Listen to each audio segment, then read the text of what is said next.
Boom. Ladies and gentlemen, we are live, and it is a new year, a new day, but we're back at it again, folks. We are the Wrestling for Life Network, and we are proud and happy to be with you again here today.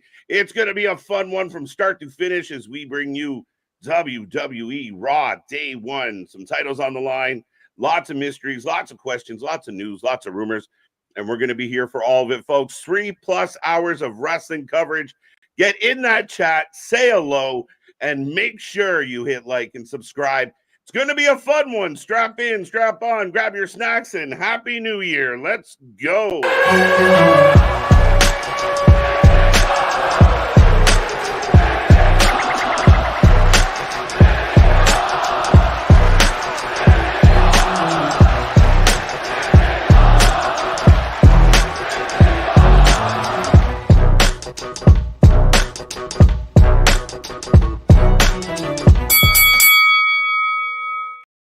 Ding, ding, ding, folks. We're live and back at it again. Like I said, we are the Wrestling for Life Network. We are the channel that just covers more live wrestling than any other channel out there. We're ready for another crazy week in the wrestling world. Not to mention, it is a big week in WWE, kicking it off with Day 1 and all the other stuff we got going on here on the channel. It's going to be a fun one. Me and that pretty face have all your reaction to all the live action. It's going to be wonderful. So Happy New Year's to everybody out there. I hope you're doing well.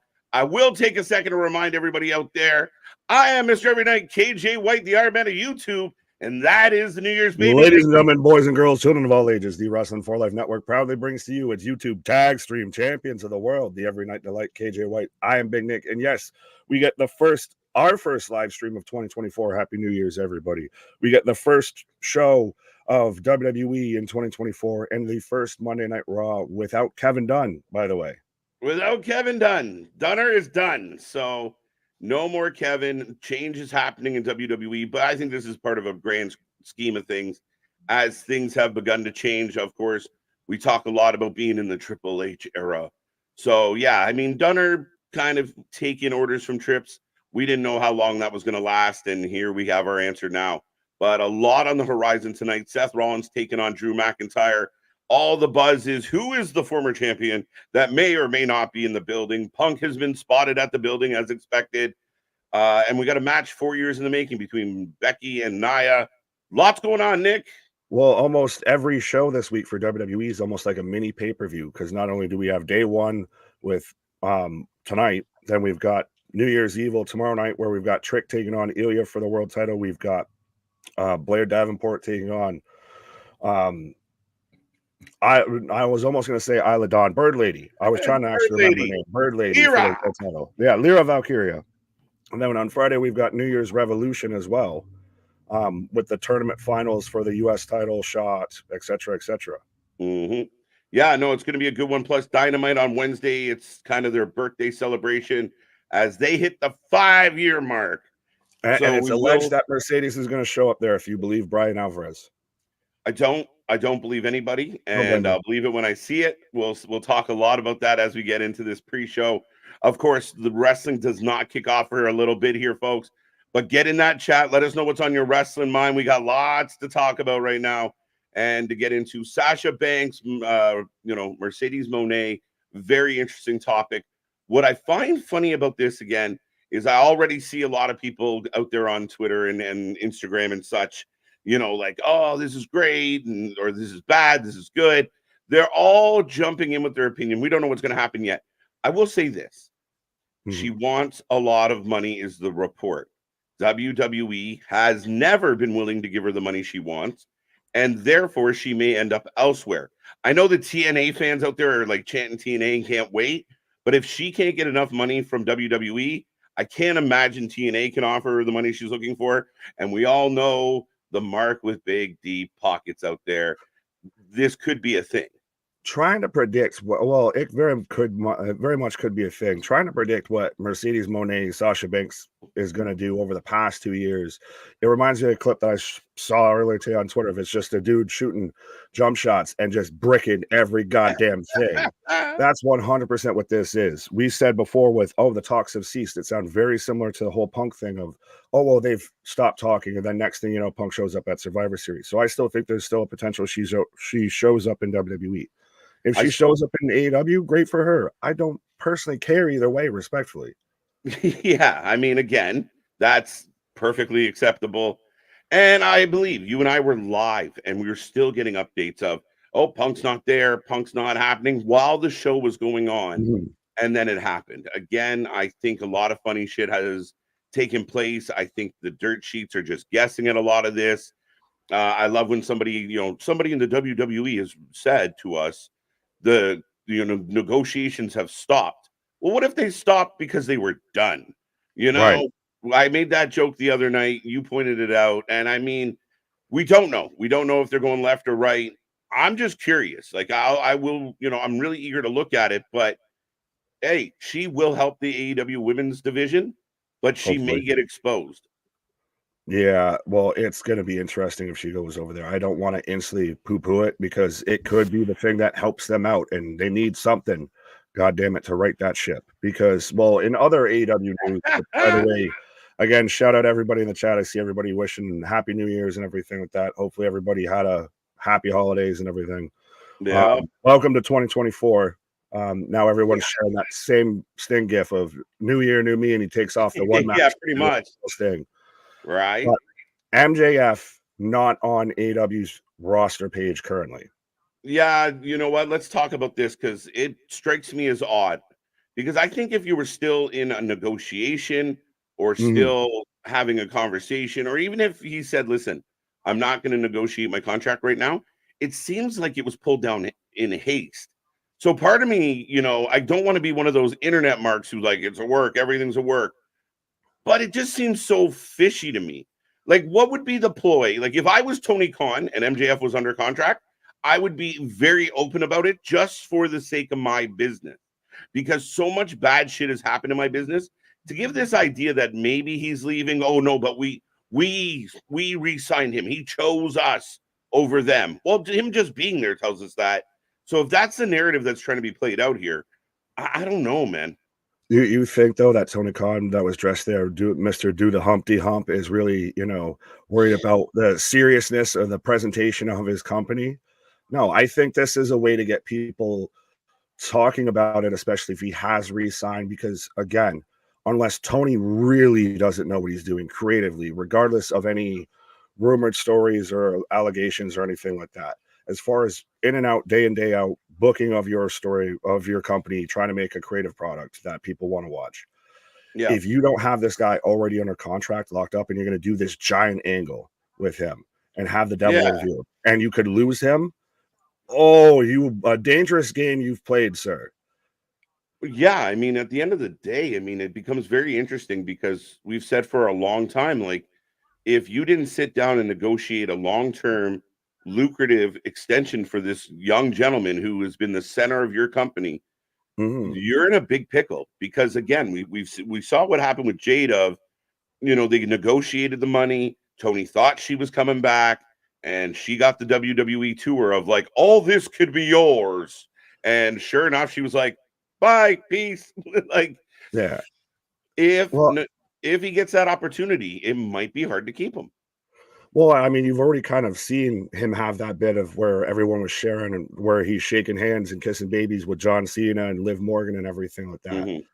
I think this hopefully is playing more into the character work of MJF because, again, it gets everybody talking about it. And this man in kayfabe has lost everything. He's lost his world title. He lost his best friend. He opened himself up for the first time ever and has lost everything. And on top of that, he's a free agent. Maybe this is a way that he comes back as that MJF with an edge. Like, I'm interested to see if this plays more into we've stripped MJF down of everything now at this point. Where do we go next? Yeah, I mean, quite possible. And I did see a quote from him saying, like, I think that I'm burned out, but I also think that people might be a little burned out of me. And he's not wrong. So taking a little breather, getting healthy, and then coming back with a little more piss and vinegar than he's had for the last little while. That to me is your bread and butter. That is your MJF of, the greatest return for the company, is when he's spitting fire and being a prick to everybody, whether he's a babyface or heel, doesn't matter. But when he's edgy and pushing the envelope, it is so much better than kangaroo kicking champion. Yeah, I think this is a way to reset him as a character, as he comes back and goes back to almost like that kind of Stone Cold Steve Austin bit he was doing with the fire me, you fucking mark. Yeah. Maybe with a bit more of a babyface tinge to it, because obviously Adam Cole is going to be the heel, but he could still dislike Tony for all we fucking know. Right. Well, the interesting part about this whole storyline now is we built. We might have overbuilt a little to this Adam Cole reveal. Now, for the people out there who were like, oh my God, we were shocked. Were y'all not paying attention? Like, really? Because, I mean, anyone but Adam Cole would have been the shock for me. But at the end of the day, Cole's in a cast, in a boot, apparently not ready to wrestle for quite a while. MJF's got a hip problem, a shoulder problem, God knows what else. So now we get this big reveal, and does it just fall flat? Like, does it, not, does it lose momentum because you can't have the participants continue the story? Yeah, it's going to be really weird of how they make this work. And that's the big reason why I thought that they weren't going to do Adam Cole. I know all the signs were pointing from the mask was hanging in his locker and everything. I thought if he was going to do it at all, he has to then be faking the injury. He has to be healthy because you can't have the two main protagonists in your story here both be sidelined for months. Yeah. That's an interesting endeavor. It'd be like building to WrestleMania 17. Sorry, it'd be like building to WrestleMania 17 with Rock and Austin on the bench against Rumble. Yeah. No, and I mean that's kind of what the interesting part of this is. Like, what happens on Wednesday? Does Adam Cole hobble out to the ring with his family or the fellow Devils henchmen or whatever the fuck they're going to call themselves, and get in the ring and cut a promo on why he did this to MJF, and no MJF to respond? No MJF running out there with a chair, swinging it at the high heavens, trying to take someone's head off. What happens? Does he just come out? Aha, I got you, Max. Bye, guys. See you next week.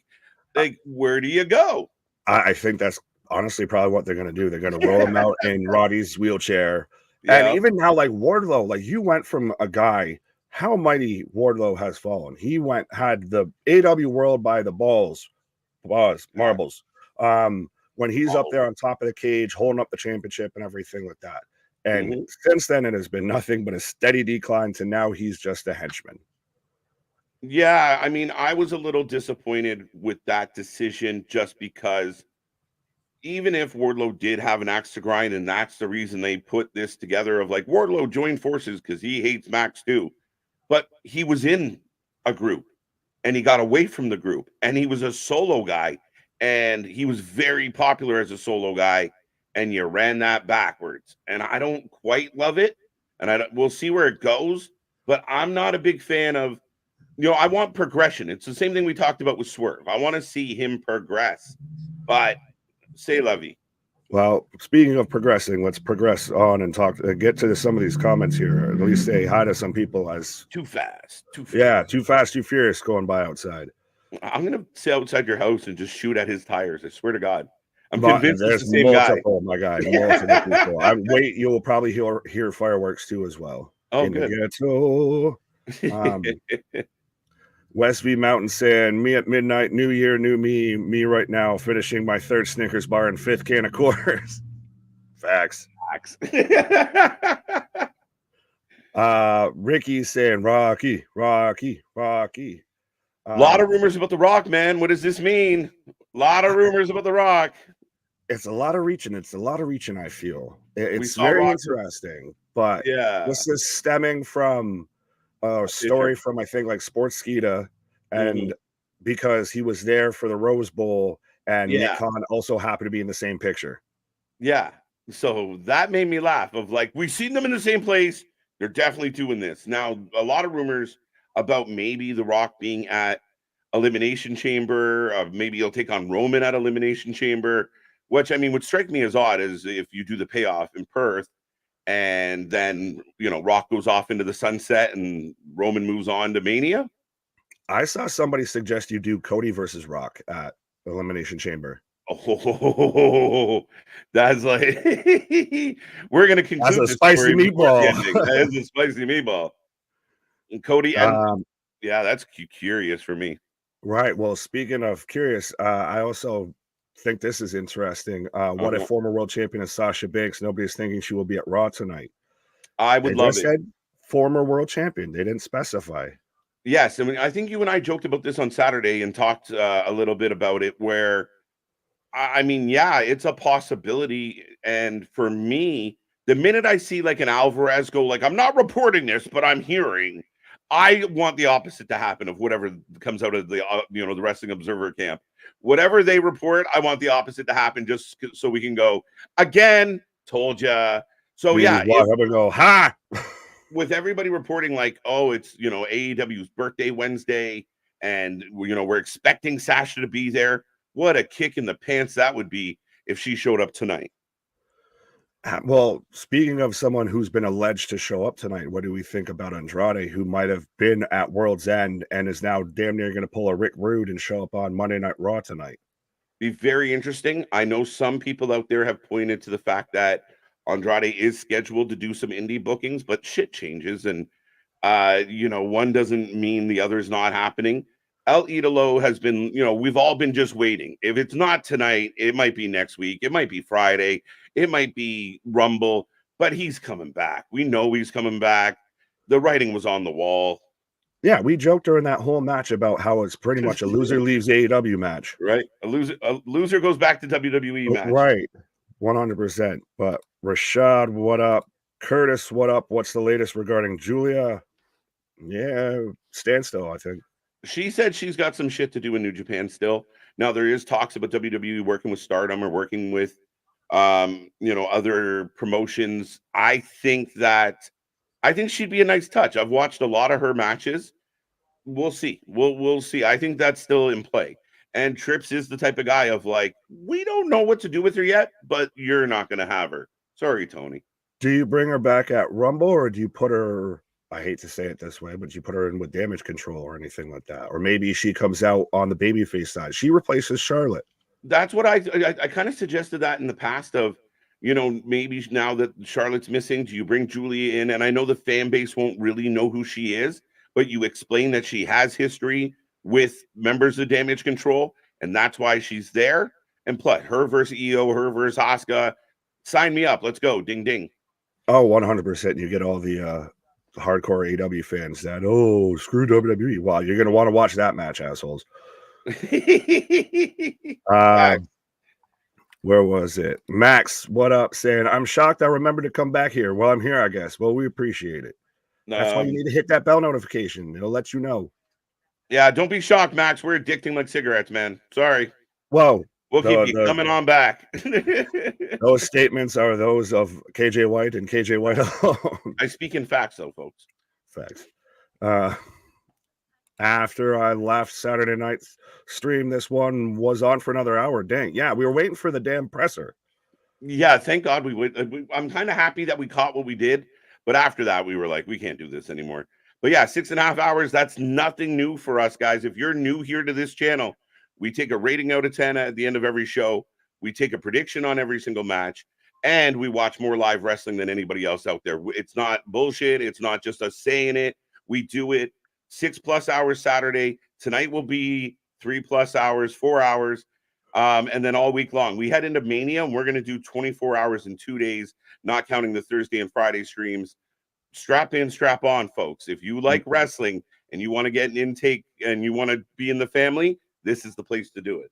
Yeah, this is hanging out with your favorite wrestling buddies you can't get in your real life, 100%. And not only, like you said, on the channel, we've got all the receipts to back everything up. It's facts. Right. CX99, what up? I think they can make it work. Oh, I think we're all the way back still talking about the Devil storyline and all that. We'll see. I mean, again, it's not ruled out. And I wanted it to be Adam Cole, so I'm not going to backtrack on my opinion. Adam Cole was the payoff because Adam Cole and MJF have given us good matches. The story built itself. I do believe that my frustration with the double storyline was partly due to the fact that injuries are happening in the safest workplace in all of wrestling. We got more people on the shelf and running around crying fearing for their than any lives. other place in business. And fear, that one's a funny one, but I have a counter. It ain't funny. It's one of those. It's such an ironic statement of literally your last pay-per-view or two pay-per-views ago. Sorry, you were fearing for your life, but now it's the safest environment in pro wrestling. We're super safe. Right? Like, I mean, listen, in all due respect, and I don't want to go too far on this tangent because we've got other things to get into, but we've, after watching like the Matt Hardy's bounce his head off the concrete like a basketball and finish a match, bleeding, broken noses, and Britt's had at least two. Ruby Soho broke her nose.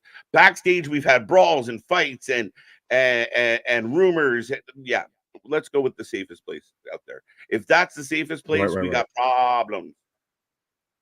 Well, I guess in case we got problems here, West V Mountain's got us already covered. Wrestling for Life so addictive, they're going to be required to put a Surgeon General warning on the screen. That's what that ticker is right underneath there. You don't even know it.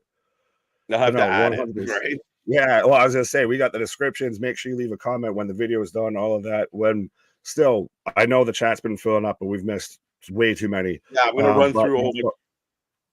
Sorry? Nope.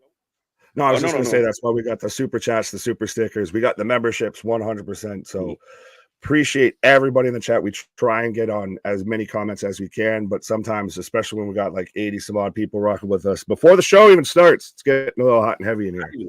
I love it. Damien, the leader of the Hopium tribe out there. Good shout, Damien. He's looking forward, of course, to the title match between Seth and Drew tonight. This match, Nick, is intriguing because what we expect Seth to win, but if he wins again, then what? Like, you know, we know Seth feels like he's on a collision course with Mr. Punk. Is Drew done? Like, what do we do with Drew? Yeah, that's the big. That's almost the bigger question, because really, what do you do with Drew? This was already, you've already turned him, I think, fully heel now at this point. You kind of have to pull the trigger here, and maybe that gives you some extra runway with Punk and Seth, because you might need that. Maybe that's why Punk's in the Rumble as Seth's facing Drew for the title back, anything like that. Maybe that'd be very It would suck to be Drew. I feel bad if Drew wins. He's probably not going to get a super long reign, let's be honest, or does Punk Seth not need the title? Would that be the premise? Like, or somehow Punk cost Seth the title? I can't imagine Seth leaving day one without the belt. I'd be really surprised by that.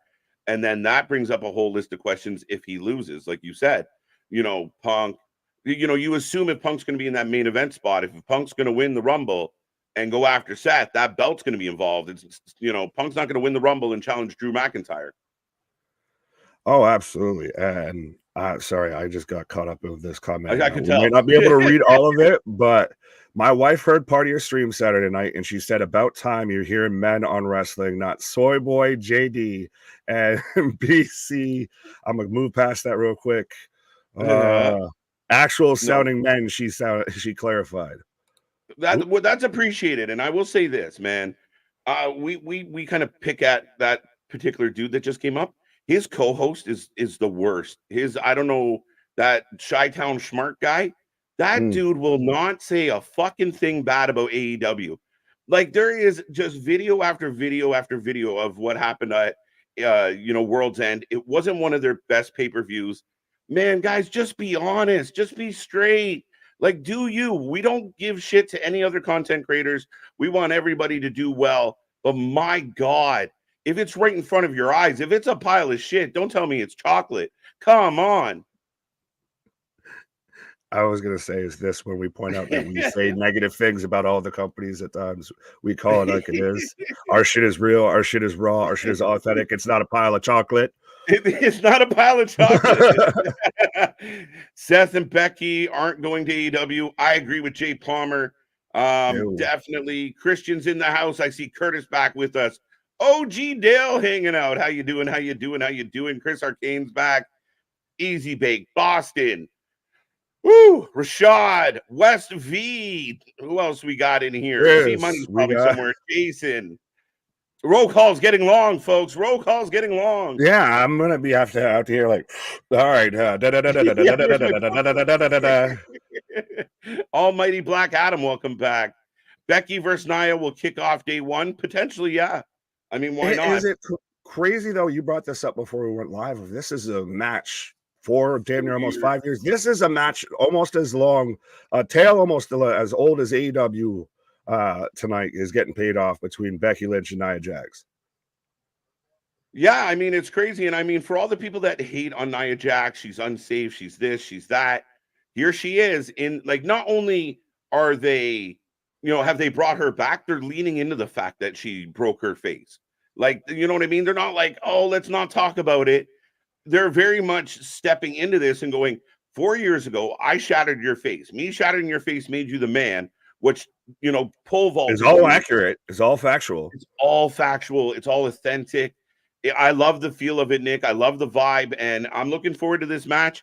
Becky's still one of the favorites for me to win the Rumble. So, yeah, I'm in. Let's go.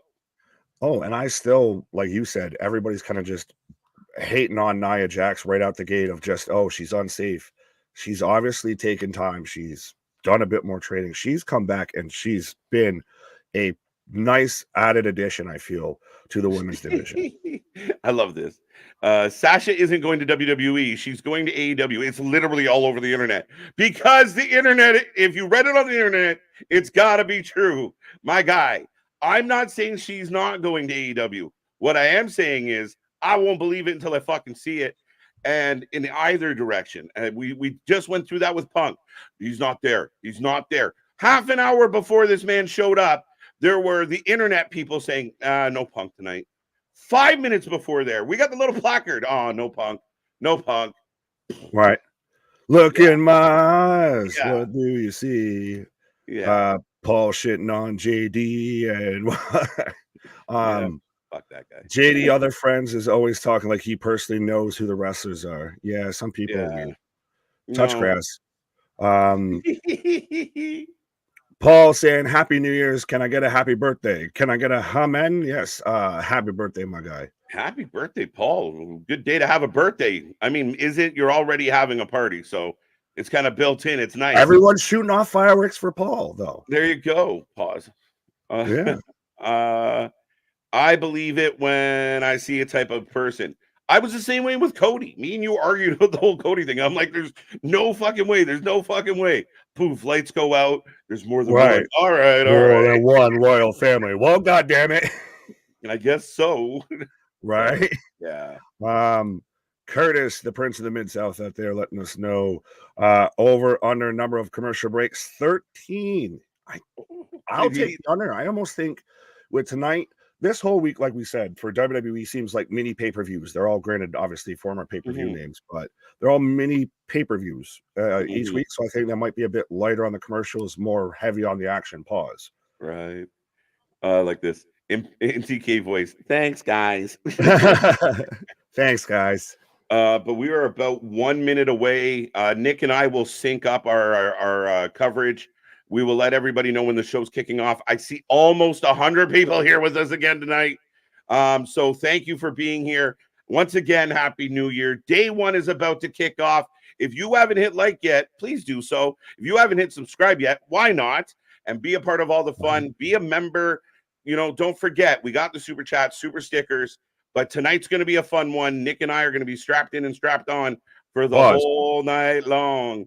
Well, double pause on that now. Let's go. 100%.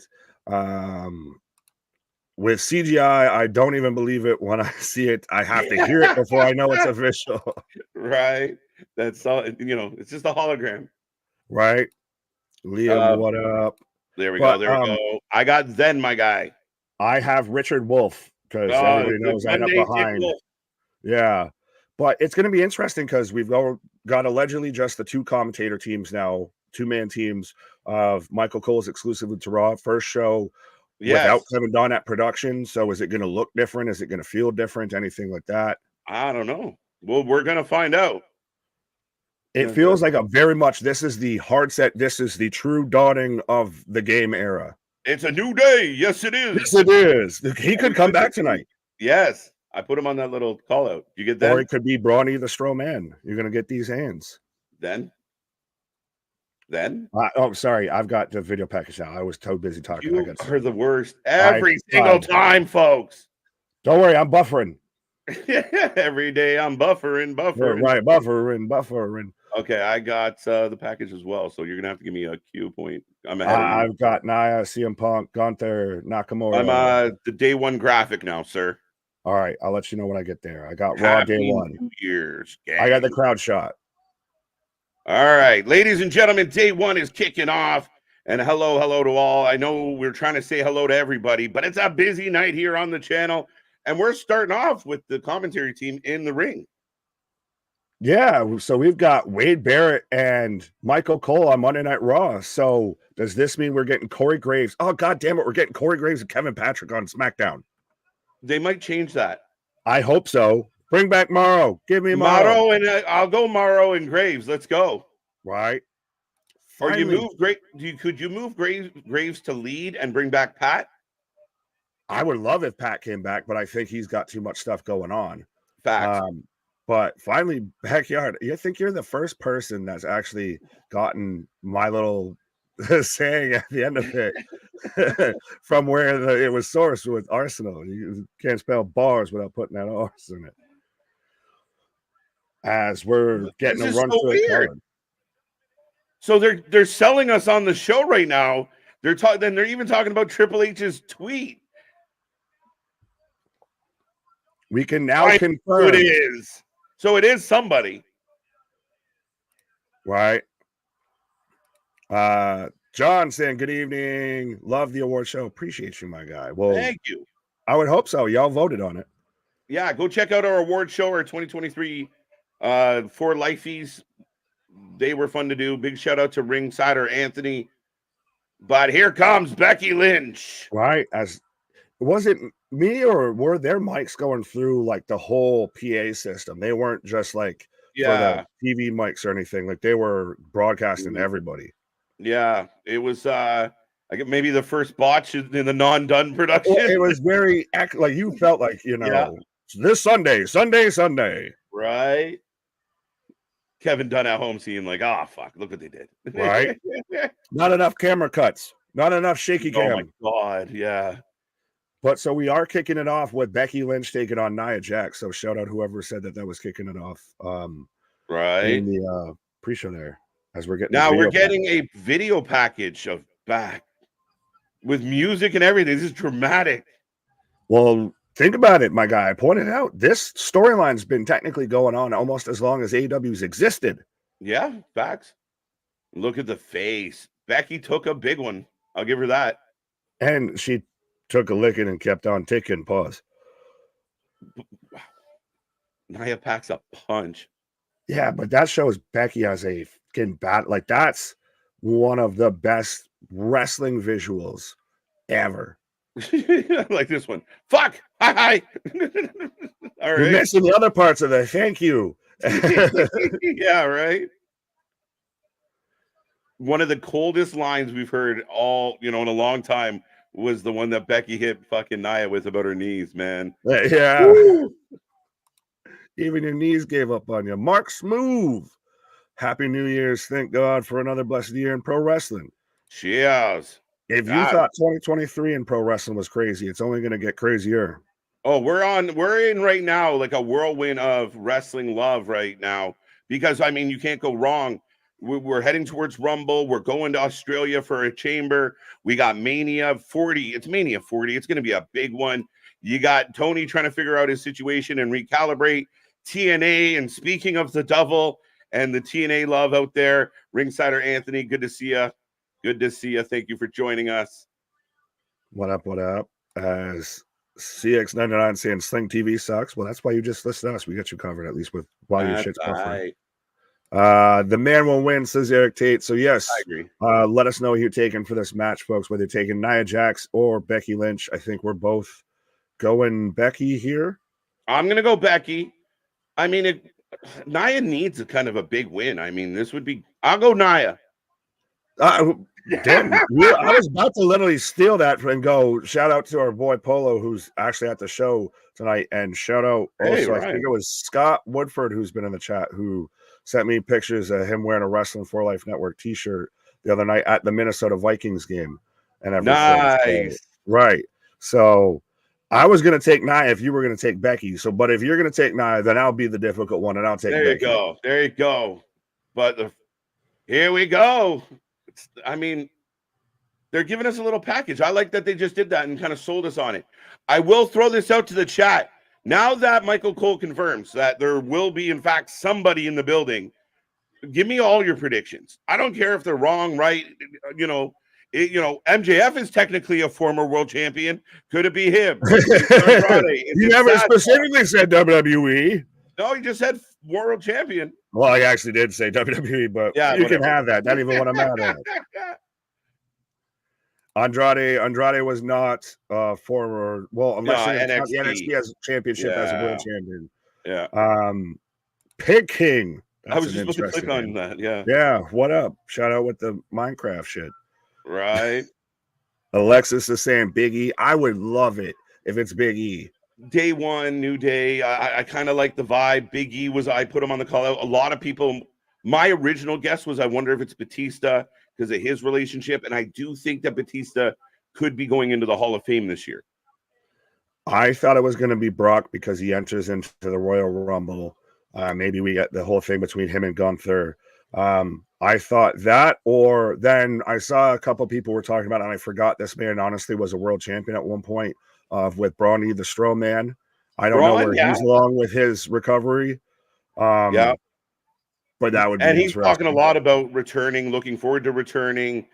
We've seen him making a lot of appearances, but ding, folks. And I will remind you, we take a prediction on all of these matches. So and Becky in the chat. Who are you taking? Becky starts off the match with just two right hands right to Nia. Right to the face. And even Nia's like just warming it up. All right. Pow, right in the kisser. Mama said knock you out. I say Khali or Arquette. Terrence said, stop. Terrence said, okay. My prediction is Ryback. Ryback will return. Ryback will not return. Ryback can't wrestle. I'd be shocked if Ryback can walk. I don't believe him. So he's not. I don't want Ryback. I don't like Ryback. Anybody who's been on this channel for more than a minute, Ryback sucks. He's not a really nice person. Fuck him. He's not a former world champion anyway, so the hell with him. Yeah, no. Ew. Juan saying The Rock. Well, and I think it was CX also mentioned The Rock's got to show up and pitch about the XFL or now the UFL, because that's what he was doing on ESPN. So the Rock has a habit of showing up when there's something to promote. So yeah. Lady B taking Bex for the win. Oh, jawbreaker there from Becky onto Nia. Damn, Ryback is universally. He's a disgusting human being. That's the problem with Ryback.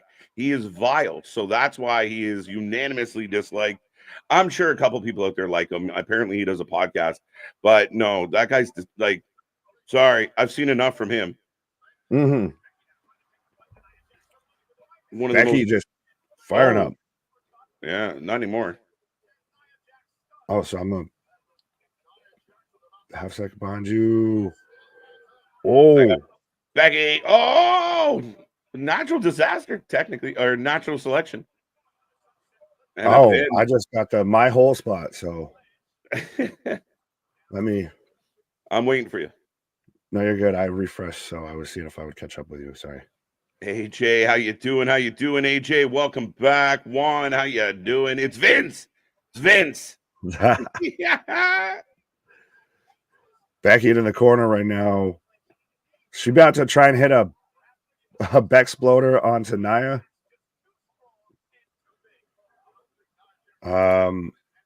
AI Comics, what up? Andrade might be the one they're talking about. I don't know. I don't know if that has a big enough splash. As much as we'd be happy about it, we expect it. I don't know if that has the fire behind it. Yeah, you've sold this up as like a big thing, like to where people have thought it could be Cena, Austin, obviously Dwayne, etc. If Vince McMahon was still calling the shots, this would be more possible. Ugh. Missile drop kick. Just got it. So it worked like perfect. Nice. Two count. Jacob letting us know he just subscribed. So shut up, my guy. Our man. Right. As we're in commercial break number 1. We're in number 1. Over under was 13. Curtis getting tricky with these. He's upped it a little. What do we? I took under. I'll go with you. Yeah. Screw it. I'll go over. Maybe we have 14. Oh, okay. I hope we don't. I really hope we don't. You got picture in picture? Sorry. Picture in picture. I don't got picture in picture. Do you got picture in picture? I got straight commercial here. Fair enough. I wish I had picture in picture. I like this one. Again, they didn't specify male world champion. And she there, teasing. She got her boots on. Hello, darkness, my old friend. I think she's a high candidate to possibly be in the Royal Rumble as well. So, yeah, we'll have to check in with our whole fantasy faction thing of like, can we pick people who aren't currently signed anywhere? Yeah, well, I was thinking about that, right? Like, especially with some of the stipulations in it this time of, can I take Braun Strowman because he's probably going to chuck a whole lot of people out of the Rumble, but we don't know. But he's not back yet. Could it be Kurt Angle available? Right. I hope it's someone a little more usable than Kurt. I love Kurt Angle, one of my favorites of all time, but he's not going to be getting in matches. Is he just going to show up and just do that whole now meme face that he's got to where he's just got the giant bug eyes? Right. Maybe. That even hurt myself doing it for like 10 seconds there. Why couldn't WCW put their belt on Randy Hogan instead of Mr. Wooing's missed opportunity? Listen, we can dive back into WCW for hours, but we'll move on from that one for now. That needs to be a thing, I think, that almost happens if we ever get enough time to do, the extra stuff and just sit there and roll through old WCW. Right. Deontay, shout out. Well, yeah, welcome. Anyone else who's new here, we appreciate it, guys. We love it. We're growing super fast. Love seeing these numbers on the channel. And, be a part of the family. I'm not joking when we say we watch a lot of wrestling. It's ridiculous. 100%. We're the channel for fans by fans. I know that's half the time a nice little catchy slogan, but it's fully honest when I was a fan and now I'm part of the channel. That's fact. Right. And still just a baby, still growing, still under 2 years old and creeping up on that 3.3 number and everything. Right. Now, this would be 1 year in the making for Nick as Aldis's wife, Mickie James, finally shows back up. I got it. It only took a whole year, but I got it. Right. Bret Hart's in the chat. What's up, Anthony? Could you see William Regal backstage tonight on Monday Night Raw? KJ Nick. Well, I believe he's backstage quite a bit. He's just not allowed on TV. I can't see him because he's backstage, Damien. That's the thing. You can't see me. I can't see him because he's backstage. We're back to the action. We are. Could it be John Cena? Maybe. I mean, he's out there and said kind of publicly he doesn't know how much time he's got left doing in-ring stuff. So, oh, we got a Molly go round. I am not there. No, I've got right now Becky draped on the bottom rope right now. Yep. Okay. So we're there. So you just got the replay of the. Oh, it was you said Molly around. That was more like what I saw was like the sunset flip spot and everything. No, she hit her with the crotch in the face, so it's like the Molly go round. Okay. She didn't go up over. Could you see Deonna in the women's rumble? I would love that. I would love if the WWE could bring Deonna back. If you believe the allegedly leaked rumor Royal Rumble sheet already, then she's already booked for it.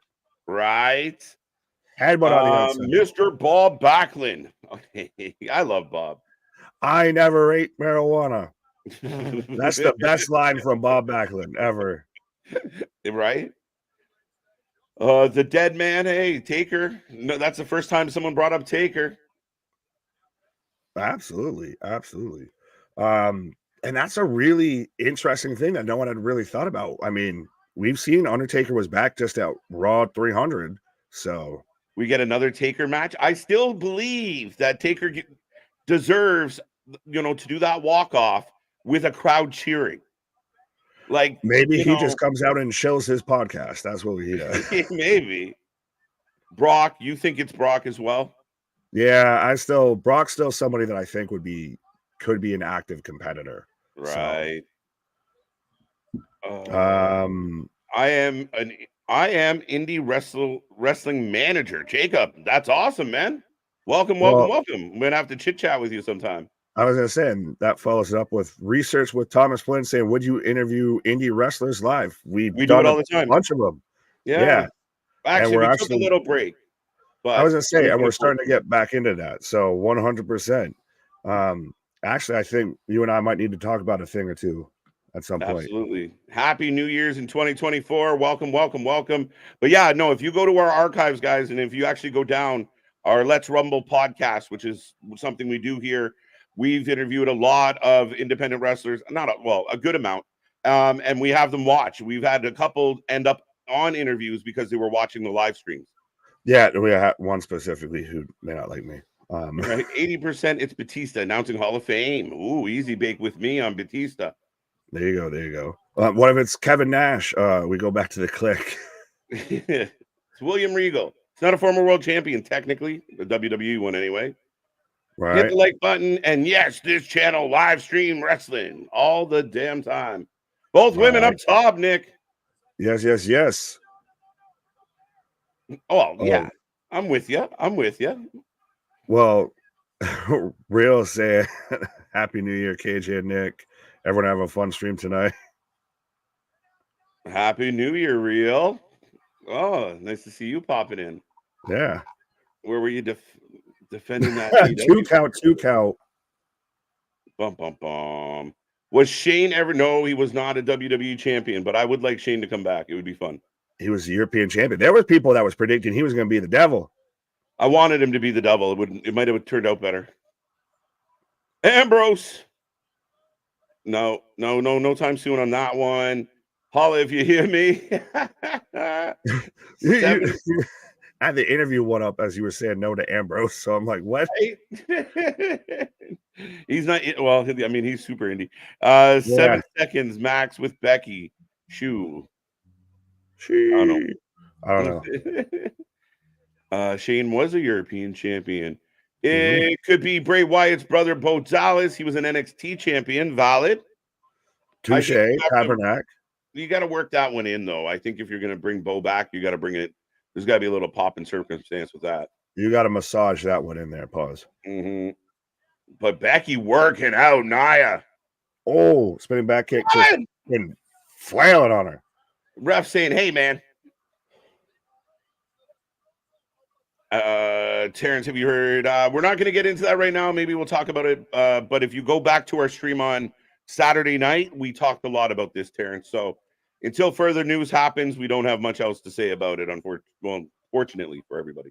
I was going to say, yeah, fortunately. And I mean, I got the fuzzy, buffalo hat here. I almost bought some sunglasses. I could have showed up here looking like Tony Khan. But wow, bro, it's over.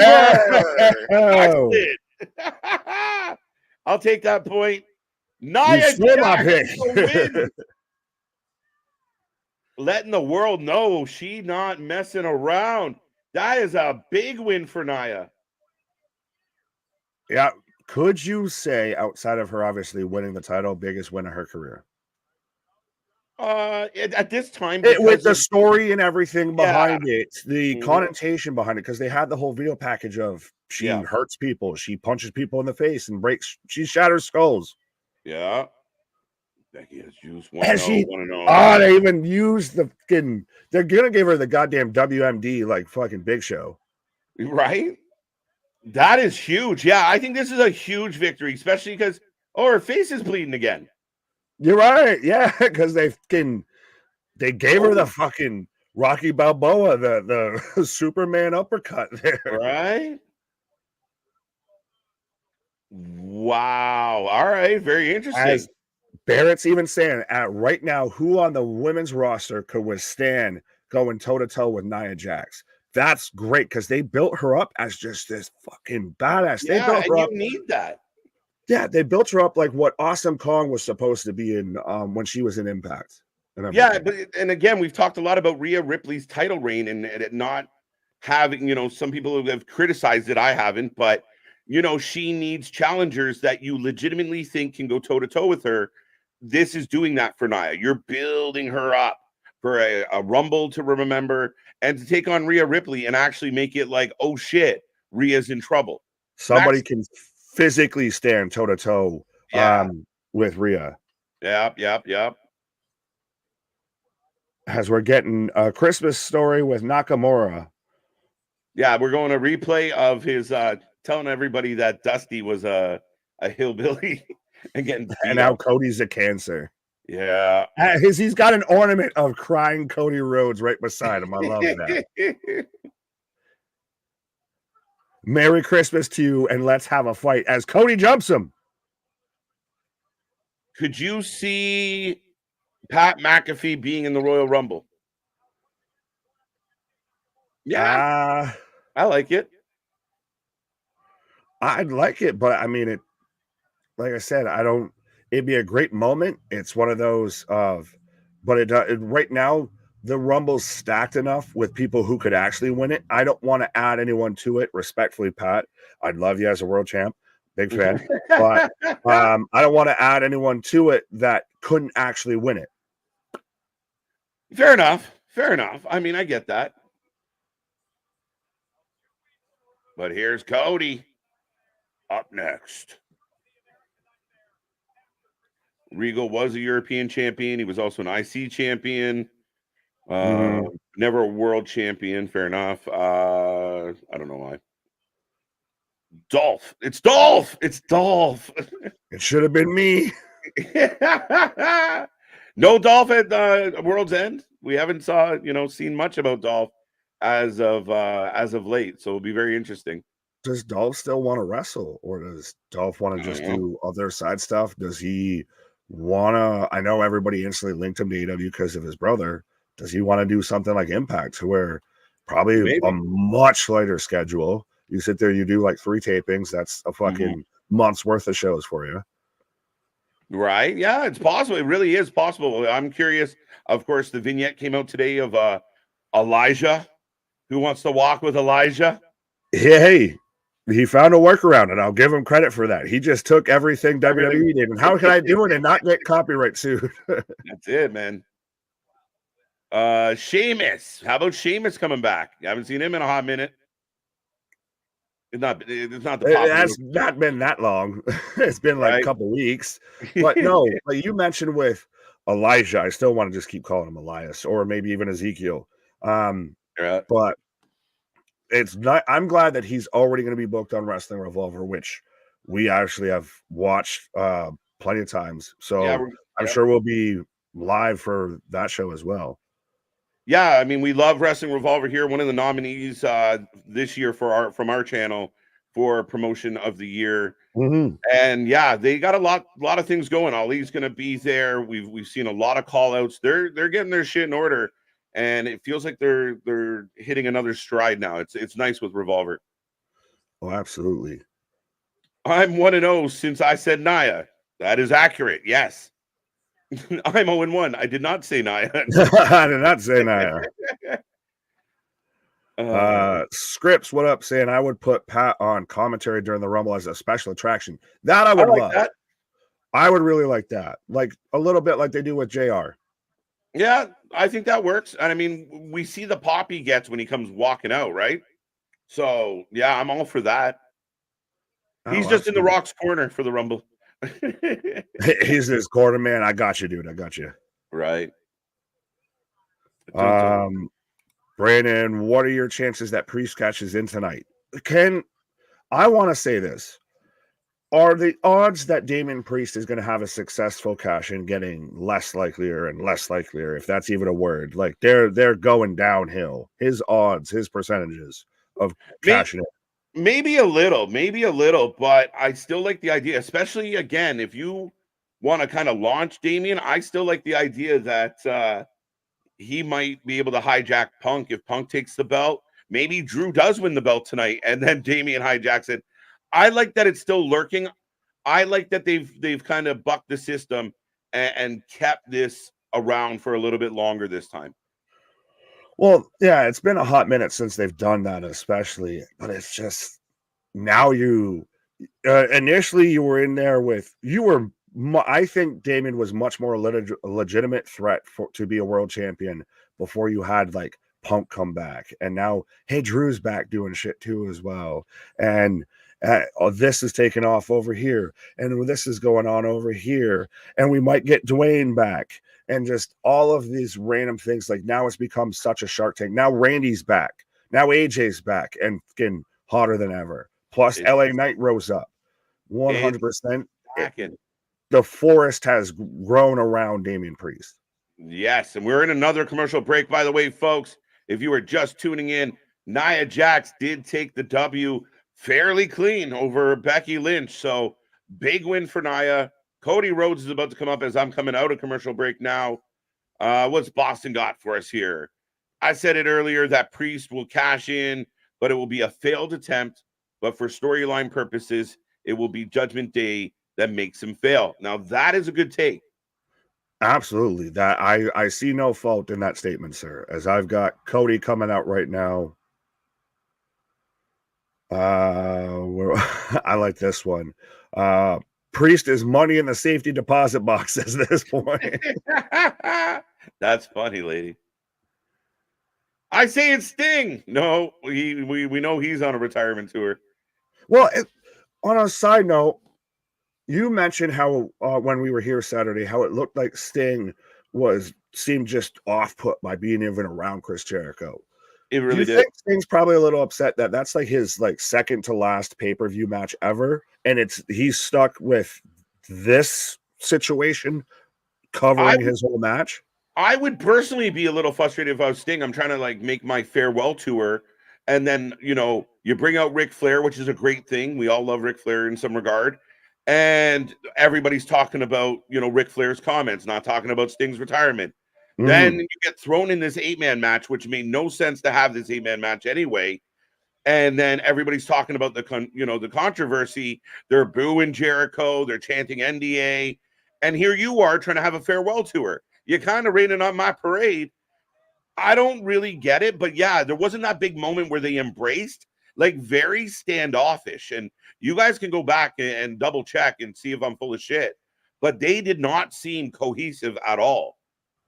I can't say I blame them. It seems like everybody still keeps turning on heel on Sting, even when they're not booked to turn heel on Sting. Pop, yeah. Wow. Priest has until July. Yeah, I mean, he's got all the time in the world. I think it'd be huge if Punk comes back, gets his main event, finally got his main event that he was so upset about, wins it, and then Trips is like, here comes Priest. You thought I wouldn't get you in the back end. Right, you make a deal with the devil. Here we go. Right. NDA for life. Oof. Yeah, so I've got Cody right now in the ring. Big pop for Cody.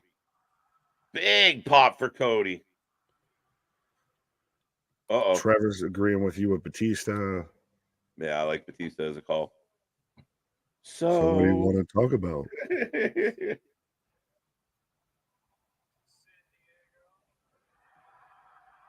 Always got to go for the cheap Mick Foley pop. So, San Diego. Pronounce San Diego.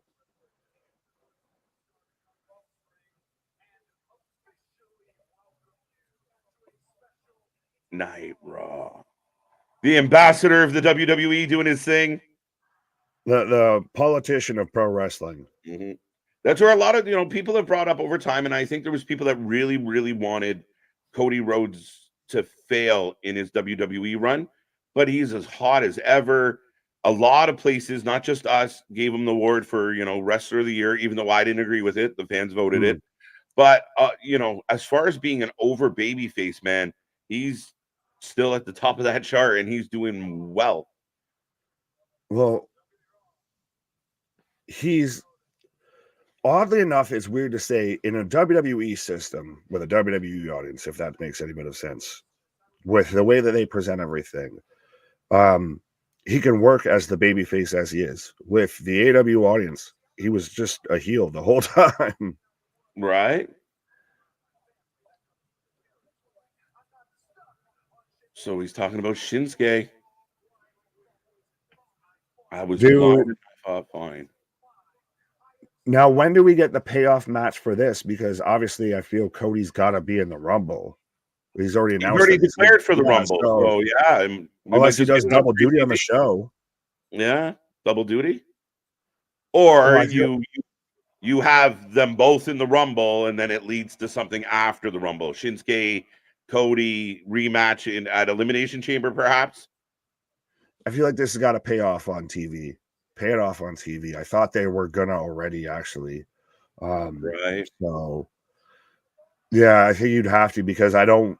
If Cody's wins it in Cody's story past Rumble should be going towards Mania. Shouldn't be still dealing with Nakamura or anything like that. Yeah, I think so. I agree with you on that for sure. Oh, he's demanding now. Hey, so we could get it. We could get exactly what we were literally just talking about. Uh-oh. Shinsuke on screen. Dun, dun, dun. That one's for Boston. Who has more smoke in their whole presentation when they're backstage? Tyler Bates or Nakamura? Or the Judgment Day, or, there's a lot Judgment Day is just purple light. I become the author of your final chapter.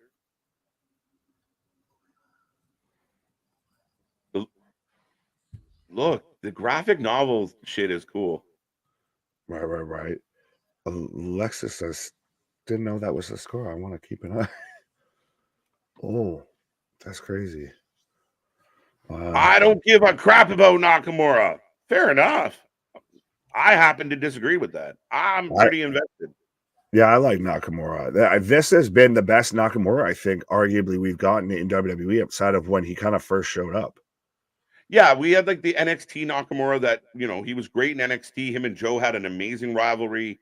He got called up, kind of got, he got Vincified for a while where he wasn't really used great. That little run he had with AJ was great. And then this is to me the best Nakamura in WWE, like you said. Right. JV's call him an anime villain. Boston's letting you know that's one. Dun, dun, dun. Dun, dun, dun. I like how our chat has been running around with that. Missing the camera. What are you, fucking Hannibal Lecter? That's not very sanitary, sir. As CXNDAEW. Oof.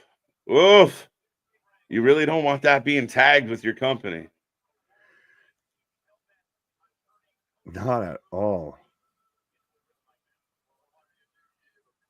What if it's vacant? Always bet on vacant. TBD for the win. Just comes down like when they had God with just the spotlight walking down the ramp. Right. And now we're getting a replay of Imperium taking out their frustrations on Kofi Claus, of all people. Kofi and Jay hanging out together. Some fucking vitamins are happening during that. Ragu all over the camera. Why rag?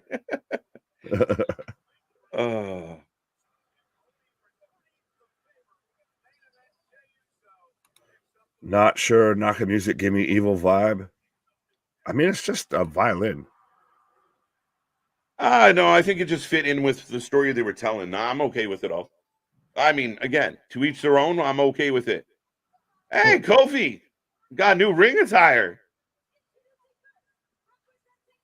He's coming out in basketball shorts.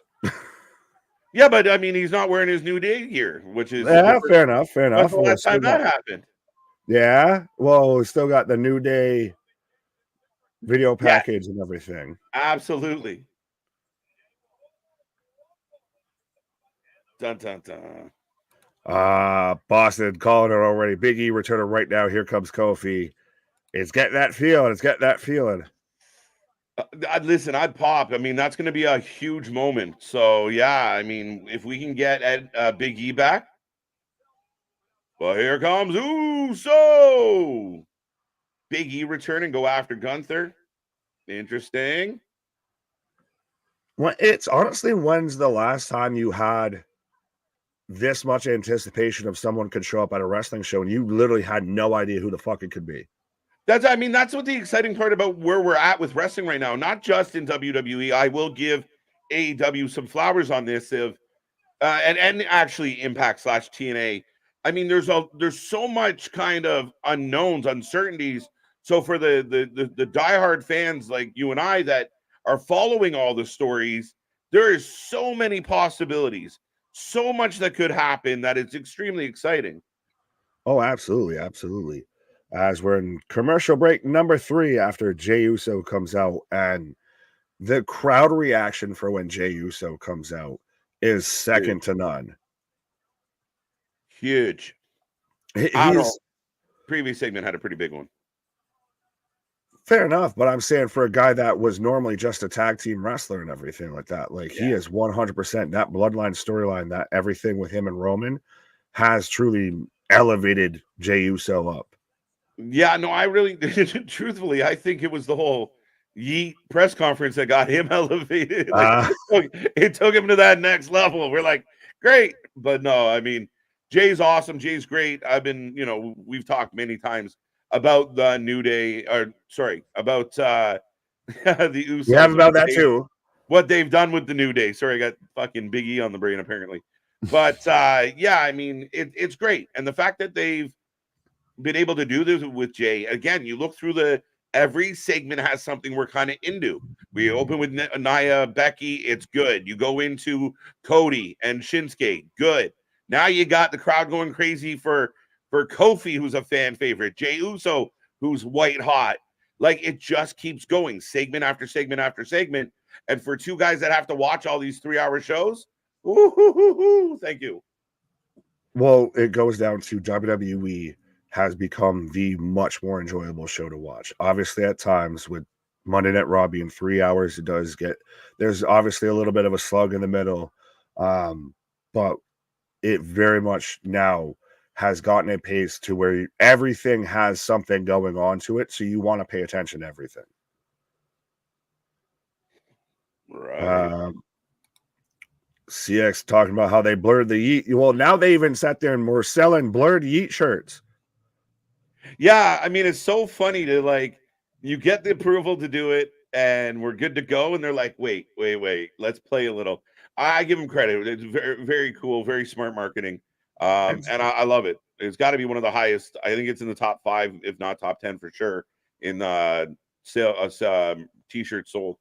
I was going to say 100%. It's got to be, I'm already making money, but how can I make more money? Yeah, that's what they do. Right. Well, I'll say this to Christian's comment. Breaking news, the Wolverines signed the Crimson Tide. That's what they do. Crimson and Clover. I don't even know that one. Raw is currently the best show on TV. Like, right now? Or, like, out of wrestling? Because it's definitely not out of wrestling. Well, I mean, not yet. But it's definitely stacking up to be nice. Punk's supposed to be in the building. Yeah, I mean, thank you. If anything that has really stood out for me as a WWE fan is the fact that this 3-hour show sucked for so long that, yes, if we can at least get 2.5 hours of quality, I'd be thrilled. So this is definitely an improvement. Is it the best one out there right now? Well, 2024 just started, so we'll call it a reset and see where we go. Well, speaking of New Year, New Me, Keyshawn already out here with Rampage is the best show, clearly. Just trying to raise our blood pressure. Fuck. I'm going to start calling you cardiologist Keyshawn out here because you just keep saying shit just that you know is going to piss us off. Right? Is it me? It is for me. It's loaded with stars, great stories, and fighting champions. Oh, yeah. I see what you were saying there. Yeah, I think Boston's looking into the future, like what we have now moving forward. It could be, but yes, I think in general we just haven't had enough of it yet. Oh, Punk returns next week. Bullshit. Ah. Bullshit. Right as we're her. Oh, spoken like the true IWC. Oh, I was expecting him to be here tonight. Oh, he's showing up next week. Boo, it's bullshit. The hell with it. I hate this show. I don't want to be here anymore. Right. But again, it kind of goes to Boston's point, though. Without Punk, this show's been stacked. It will still be stacked. Now, Punk not. I mean, I would like him to just pop up and surprises at the end. Like, oh, he was supposed to be here next week, but he's here to fuck with. He's the former world champ that they were talking about. Yeah, right? As I've got Imperium coming out right now. C-Max already, but The Rock is here. Yeah, right. And they kind of do that. You see them do that. Like they're very cognizant of, all right, The Rock's going to be here. Punk, you don't have to be here till next week. Was that really? Could that be of like, we'll keep you away from Dwayne? No, but I did see pictures of he's at the building. I think I'm pretty sure I saw fan pictures of like when he was walking in, fans grabbing him for a photo. So I think he's present. He's just not on the show. Philip or Dwayne? Philip. Lillian. If you got that reference, make sure to take your ibuprofen before you go to bed tonight for your fucking sore back.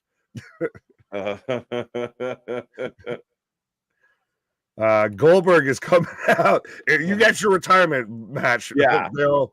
Vince wouldn't give it to you, so here, we're going to have you go out there and get jobbed out by Jonah in 10 seconds. Right. Well, folks, get your prediction in. Who's going to win, the J-Day or the Imperium? I never heard anyone call them that. No one has. Thank you. There you go. I was like, the Judgment Day? I don't see the Judgment Day.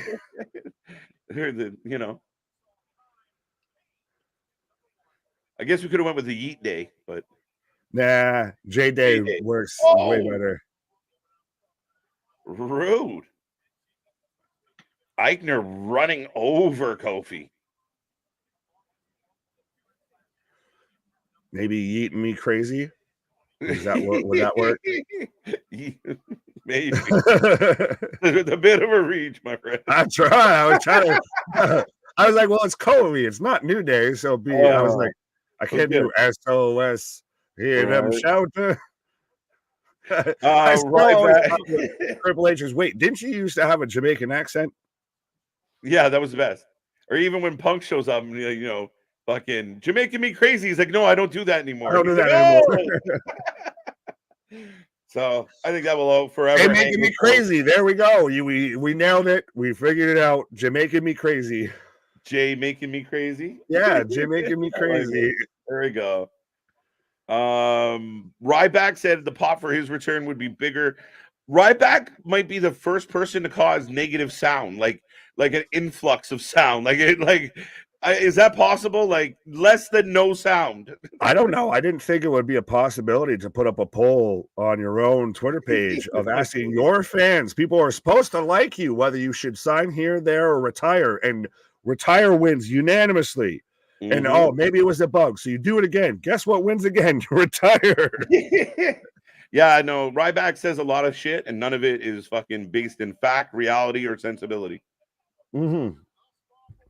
Or reality, 100%. He's the ultimate warrior. He's ultimate warrior with a bald head and a singlet. Bang! I like that comparable. I accept that. The thing about it, he did the same shit. I loved it though. Sorry, I was wearing commercial break number 4 as Kobe gets dumped down to the outside by Imperium. But when they mentioned Hellwig in the Iron Claw, and even leaned over to my wife, and I was like, that's the ultimate warrior. Yeah, right? Because he sat there and turned his name to Warrior, and now you had Ryback, formerly Skip Sheffield, Ryan Reeves, and all that, changed his name to Ryback so we could hold on to the gimmick. Do you think we could get the Dingo Ryback trending? I don't think enough people would get the Dingo Warrior reference to the Ultimate Warrior. I was like, back in that the was day, a dark day even for him with the mustache and the warrior paint. right? The Dingo Warrior. I'm like, how did we get here? Before our time, but still ridiculous to look back at. Yeah. Ronda, the former champ. I don't think Ronda's coming back. I don't think she wants anything to do with pro wrestling. She sat there and did her whole little ROH stint and didn't want to hang around over there. Why would she want to go back to WWE? Right. Where she publicly hated it there.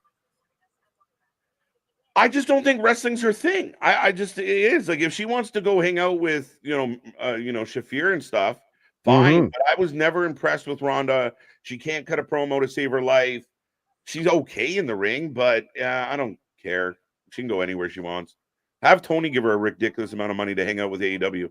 Out of the recent celebrity signings, and that's the thing, there's been a good bit from pro wrestling across the board. Like, you have your Rondas, the crossover stars. You have your Bad Bunny, your Logan Pauls. Ronda was the worst, respectfully, out of all of them. Like, she had that really great match in the mixed tag match with her and Angle versus Steph and Hunter, and it was all downhill from there. Yeah, and then people reference that match, but to me, that match was more about the circumstance, more about the bullshit around it. Triple H made her look good, but beyond that, I mean, yeah, whatever. But I don't care. Ronda Rousey is like the female Ryback. Whiskey and grass, two things I like. Talking about a lot of things I don't like of David Arquette, Scott Steiner, or I like DDP. Right. Well, speaking of whiskey and grass, I'll be right back. He's gonna go, yeah. As we are in commercial break right now, I will remind everybody we are the Wrestling for Life Network. We do this for anything and everything when it comes to pro wrestling. We are the wrestling buddies you can't get in your real life. So 100% be a friend, tell a friend, hit that like, share, and subscribe button. It's already kicking off 2024 with 110 some odd people kicking it with us live. Very much appreciated. Shout out to everybody that's new in the chat, everybody that's new that's hit subscribe, anything like that.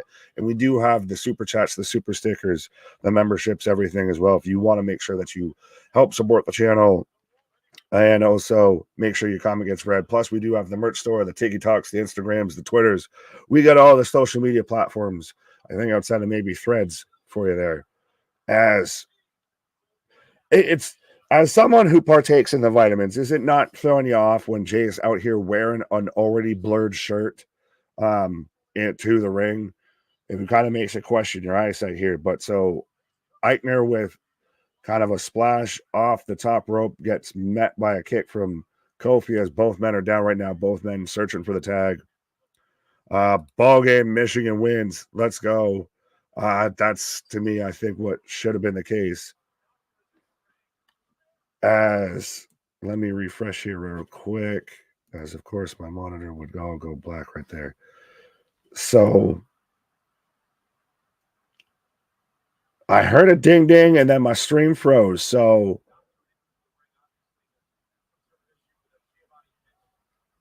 they called the match because of an issue with Giovanni. What did I miss here? I don't get why everybody looks so upset. And I swear it's my stream froze right as I heard ding ding here. Did I miss something?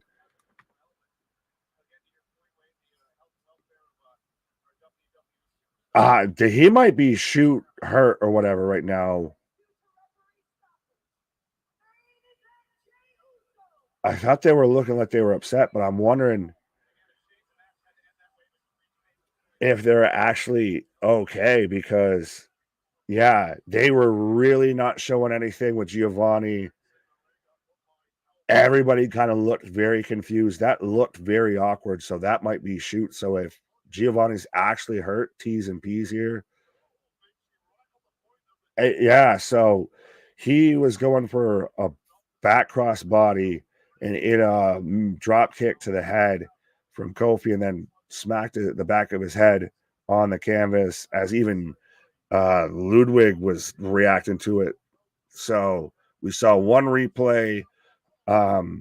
Everybody really kind of looked confused. in the ring. They didn't show Giovanni really at all outside of him walking away assisted. So, yeah, that seems to me very much, unfortunately, T's and P's, that Giovanni's okay. And that sucks because I'm a fan of Eichner there, Giovanni. And he seems like he's at times been kind of marred with that.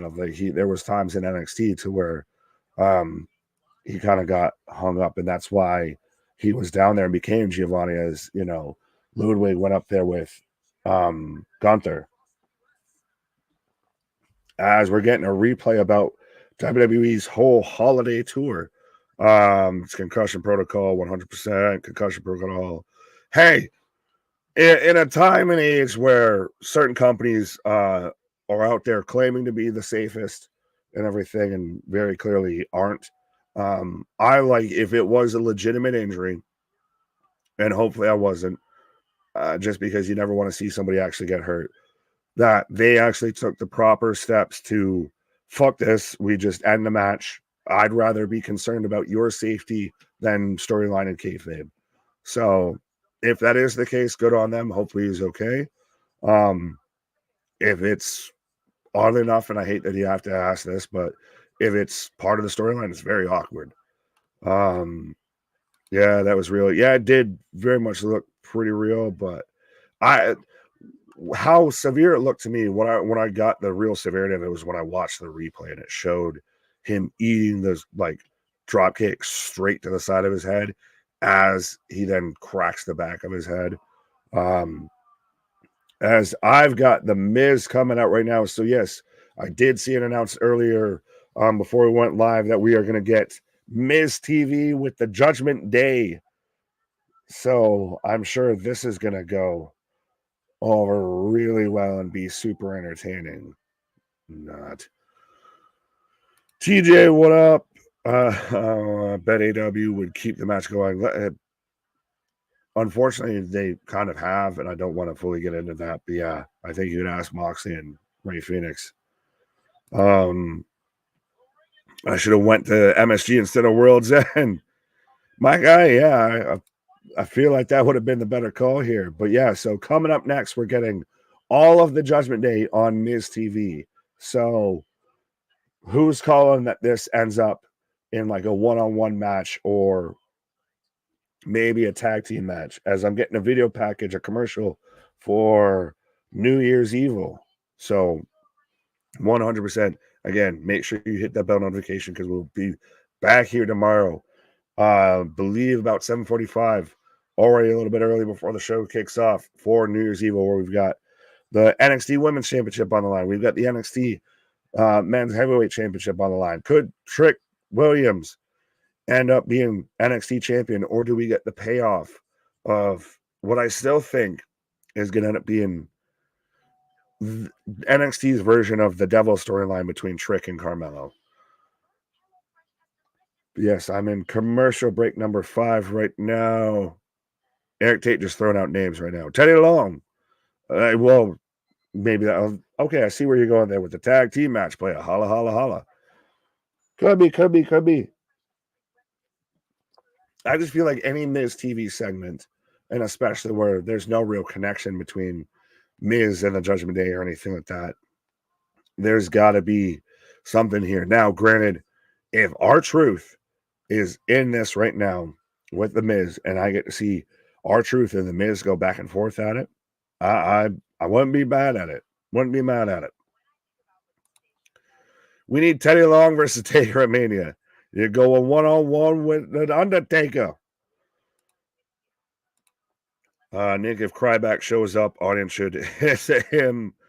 That's getting oddly and weirdly specific. But yeah, no, Ryback ain't showing up. Ryback ain't showing up anywhere. And hey, he blocked me because I made fun of him about him saying how he'd get a bigger reaction than CM Punk and everything like that. So he won't be showing up on my timeline anytime soon either. So you can have that. Not even what I'm mad at. Got that one. For whatever reason, I'm not getting into NXT since their change color. Were you into the 2.0 era? Were you into the, rainbow renegade era of NXT? Because if you were, I'm telling you, tune in. And I know I talked about Anthony, talked with Anthony about this, about I wonder if it's now with NXT, if it's somebody that hasn't watched NXT in quite a long time, could just get dropped into that show and pick it up and run with it. Or if it's one of those you've had to have been watching it for a bit right now. 100% Boston. Bastion Booger is returning for the main event tonight, CM Punk. I don't think that's the comment you wanted to come back on, sir. No, not at all. I'm speaking of main events. We'll go with that. There you go. There. You're the captain. His name is Captain Murphy. The captain to the captain to my Tenille. Right. But I will thank everybody for 166 likes on the stream so far tonight. I'd love to see it hit 200 before we tap out here at the end of the eve. But yeah, we're rolling along. Very unfortunate for Eichner. That was, I know some fans and even the crowd reaction was like a little bit of a boo. But if someone is hurt, he's hurt. There's nothing that can be done about it.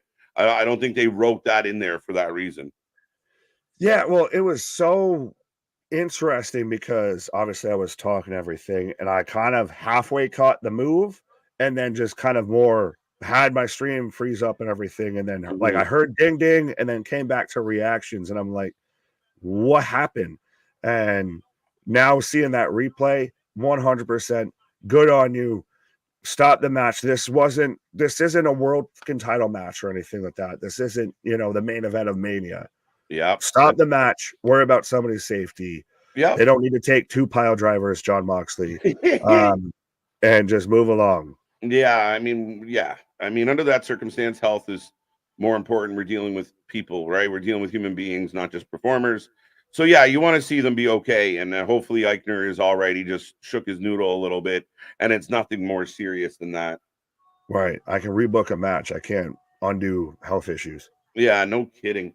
But we're getting a package right now for Ivy Nile, setting up her title opportunity against Rhea Ripley. Now, this is going to go one of 2 ways. We can do this the easy way or we can do this the hard way. This is either going to be an actual potentially quote unquote star making kind of coming out party for Ivy Nile of she actually shows what she can do. And especially with this video package, you're really building this up. Or she's going to come out here. She's going to eat a Riptide. She's going to eat a 1, 2, 3. And thank you. Bob's your uncle. Have a nice day.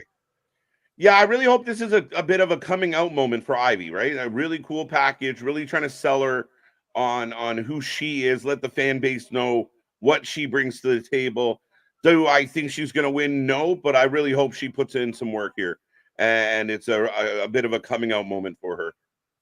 My guy, she is full mini Luna Vachon meets Rampage Jackson there with I'm gonna do dips right before, and then you gotta put the big heavy chain on me. Right. Dun, dun, dun. Ripley for the win, Rhea for the win. Ivy Rhea match is gonna be good. Triple H word for describe the concussion protocol at the War Games scrum, and we just saw it. Yeah, I mean, we've again caution. You err on the side of caution, guys. There's one company in wrestling that says they're the safest place to work for, and there's another company that shows they're the safest place to work for. I'll let you decide who's who. Fact. As we got Ms. TV kicking off, and Ms. definitely ready for action. Right. So how do you feel top of the hour? WWE Raw Day 1. We're starting off with Ms. TV in Judgment Day. I'm okay with it. And again, Miz already talking about this former champion that should be upon us. So very interesting. I was like, if he introduces somebody right now, please welcome If You Smile. Right. But here come the Judgment Day.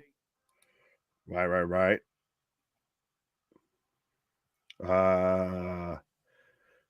Everybody's just shouting out Ivy looking buff as hell. Well, that's the thing is respectfully, I know it used to be a men's thing when we watched like the 80s and 90s of old WWF, of you had like the Hoss division. I feel like WWE Raw right now, their women's division is a little bit of the Hoss division, It's fun, respectfully. yeah, because I actually rewatched a bit of Crown Jewel yesterday, I think it was, Yeah. and you see like the women's match they had there. Oh, it's just our Our truth. truth. What's up? What's up? People over there. What's up? What's up? There you go. We don't need a former champ. We got truth. This is good. I was going to say, I said it while you were on a pause. If I just get, the Miz and our truth, shut up and take my money, and now I want to stay here. Old friends. Former tag team champions, or tag team partners, sorry. They held the titles, I think, at one point. Yeah. Right? Like they did. Yeah. Right. Oh, Jade debut tonight to confront Ripley. Interesting. The most likable member of Judgment Day, R-Truth. See, Truth. Where's everybody else? I swear they were all just behind me.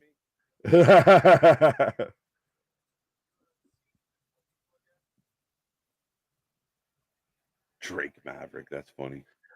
I like how Miz mentions, are you seeing people again talking about Little Jimmy? Little Jimmy is not here.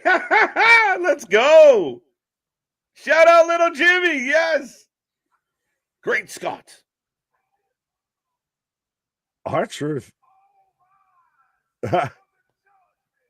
Oh, they're rising for the heel faction. There you go, because R-Truth said so. He really is like just the most unsung hero in pro wrestling history, I feel, is Ron Killings. Oh man, the guy's a Hall of Famer, and again, he might not have ever been the face of the company, the top guy, but what a fucking supporting member, and he's always a great part of the show. You can go watch hours of clips of him just making everybody around him pop, including recently. It's amazing. Sitting there trying to get Brock Lesnar and Paul Heyman to fucking break and everything. 100%. Yeah. He's a Hall of Famer in life. 100% is R-Truth. I'm coming for you, Paul Heyman. Oh, right. Still one of the best clips ever. The R-Truth. Oh, there they are. Okay, wait, we got two more members. Oh. Even last week, listen, guys, we got to kick JD out. Well, here, I'll kick somebody out here for a quick minute. There you go. Nick's going to grab a pause for the cause, folks. We got Miz TV. I got JD McDonough and Dom coming out. R-Truth in the ring with the Miz. Two old friends reuniting. And in a few moments, Nick will be back and two more friends will reunite for you guys. But this is rolling along. So far, I will argue that the first hour of Raw has moved at a very good clip. Not dragging each segment. I mean, unfortunate ending to the last match, but the night rolls on. There you go. Dirty Dom getting booed in his own hometown. Break number 5. Thank you, Curtis. Of all the guests on Miz TV, we have to have a goof like R-Truth who approved of this. Christian Power. Are you kidding me, Smalls? Come on. It's our freaking truth. Put some respect on that name, Christian. There you go. An awesome truth reunion. Absolutely, Richard. Stone Cold. Now, some people have thrown Stone Cold's name out there. Possibly coming tonight. Truth is my spirit animal. I like it. R-Truth and the Judgment Day don't mix. Christian, that's why it works. They're oil and water. They're the odd couple. Well, odd union. But I think it works perfectly. You have the dark heel faction and the lackadaisical, goofy R-Truth, who just brings a different light to it. It's very similar to what they did with Sammy and the Bloodline, right? So I'm all for it. And any R-Truth we're getting on TV, I'm good with it. As the boos rain down on Dom. I love R-Truth. Tag team match player, 100%.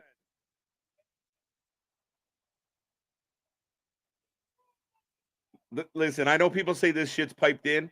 We have Ringsider Anthony. He was live for, a couple Dom appearances. He vouched that the fans are really into it. The fans love booing Dom Mysterio. Do not forget that. Yes, and Dom took not to spoil anything, but Dom did take home our award for the most hated in wrestling for 2023. Hard to argue with the heat that he has mustered this year. I don't understand why a group of attractive women come on to me and my son who are with me here.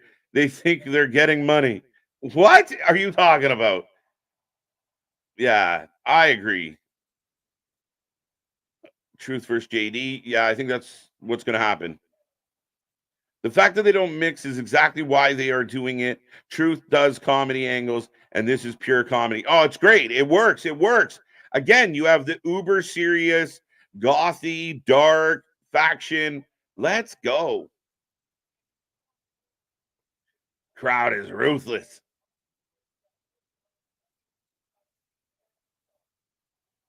Oh. Miz bringing up CM Punk. Whooping Dom around the country. I like it. R-Truth makes me laugh. I remember the segment he said, yeah, no, still, that pops me every time, Damien. You could put that on my screen right now, and I would laugh. It plays so well. Unbelievable. If you don't like R-Truth, you don't like it, you don't have a sense of humor. Facts. That's awesome. You're watching us at the Rockets game. That's excellent. We appreciate that. Be a friend, tell a friend, Max. I feel a tag match going on now because last one couldn't finish. Captain Murphy, 100%. Yeah, they're calling for it. Awesome Truth against JD. Wait. What was our Truth got?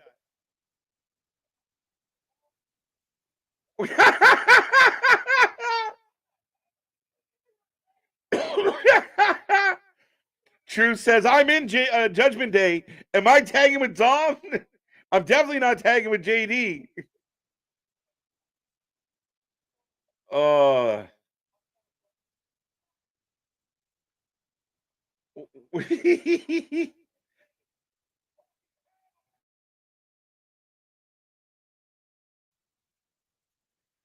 I'm going to tag. Oh, he accepted on half of the Judgment Day.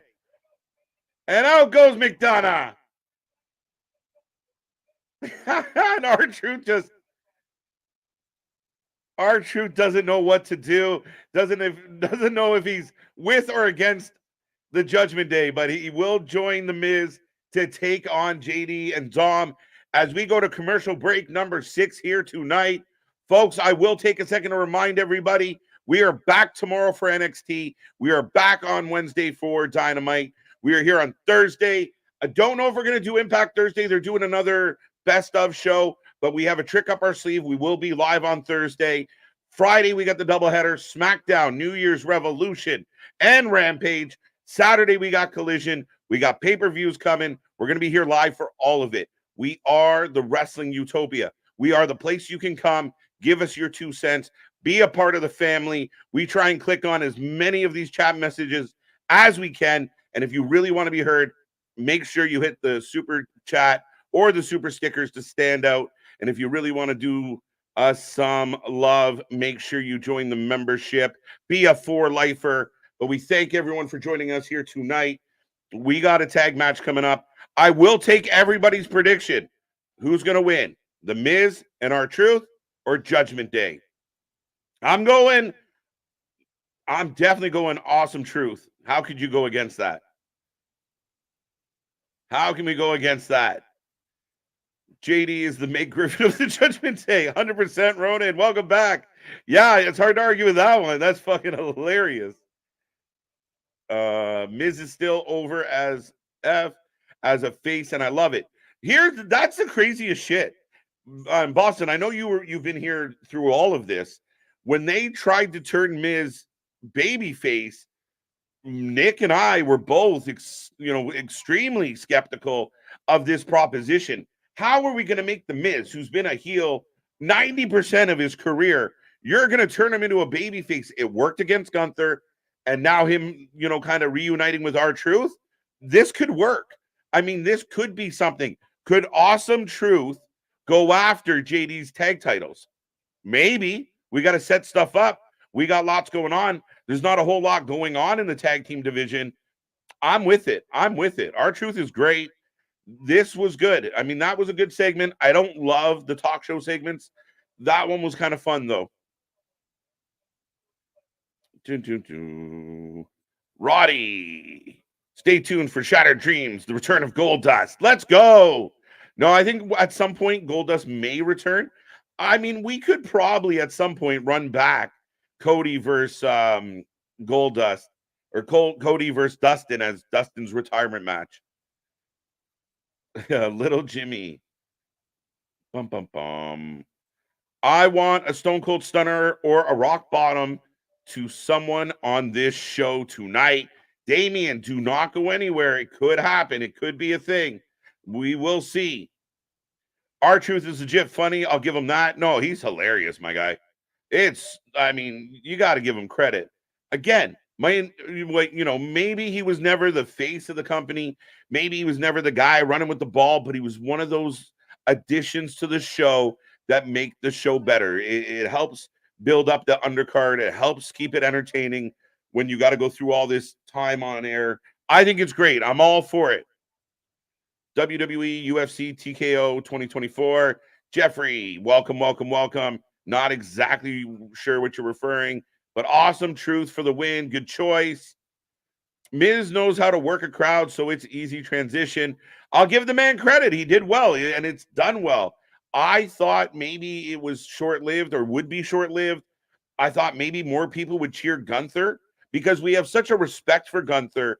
Would he get cheered more than the Miz in a rivalry? Not the case. Miz is a worker. I truly believe that the Miz is one of the most underrated guys that we've ever had. But we're back from commercial. And Miz and Dom are in the ring. Big knee by Miz. Here we go. Eric Tate, I love it. For life, forever. I appreciate that. And again, we're growing by the minute. We're not even 2 years old, folks. So make sure you get in that chat. Make sure you be a part of it all. We are blowing up, and I love it. And again, we're not even 2 years old. We're heading towards our birthday. But JD gets the tag. Working on Miz now. If it's The Rock, I will be hype. There you go. Let's go. Well, it does help that the Miz is with Truth. Well, again, he was already kind of on that vibe. I think R-Truth just amplifies it. Really highlights what Miz is doing, and it helps for sure. 100%. Where do you see Deonna Purrazzo in AEW or WWE? Listen, Tony said he's going to be aggressive in the free agent market, especially when it comes to the women's division. Deonna Purrazzo will help AEW immensely. They could use a Deonna Purrazzo. We got a package on Saturday for Serena Deeb coming back in the mix. Rumors about Sasha Banks. This is what they need. It's not just a matter of having, booking matches. This is a great opportunity for Tony to kind of up the quality, up the experience level for his company. I mean, a lot of people talked about Statlander versus Willow. It was a good match. Go back and watch that match. They botched almost the whole thing. They were so clunky, but they're inexperienced. They don't get a lot of reps. They don't get a lot of TV time. So bringing in experience helps the company. Got Awesome Truth for the win. Show's been good. Welcome back, Avengers. Good to see ya. Yeah, show's been good. We're rolling along. We're in the second hour. R-Truth and the Miz teaming up to take on JD and Dom. But yeah, other than Truth going to tag Dom, but eats a clothesline as Truth still hasn't quite figured out what team he's supposed to be on and representing. Got Awesome Truth for the win. I think I got that one. The referee joins Judgment Day. There you go. Wow, a referee enforcing tag rules. Imagine that in 2023. Almost like it created a spot and some heat for the heels. Who'd have thunk it? See, money, I will say it's necessary, it's needed, and I completely agree with you. It is nice to see. I do believe the WWE 9 times out of 10 do stick to the rule book that they have created. I'm maybe not so much with other companies, but at the end of the day, those rules create spots, create openings, create moments. As we go back into another commercial break, I think we're at 7 right now. Speaking of creating spots and moments and everything, I took the moment and the opportunity to pop back in as we're in a commercial. So well timed. Yeah. Dun, dun, dun. Miz pulling Hurricane Rana. I don't think I've ever seen him do that before. I think I've seen him do a couple. I've seen the Canadian Kid do it. I don't know about the Miz doing it. Or the Calgary Kid. That's what it was.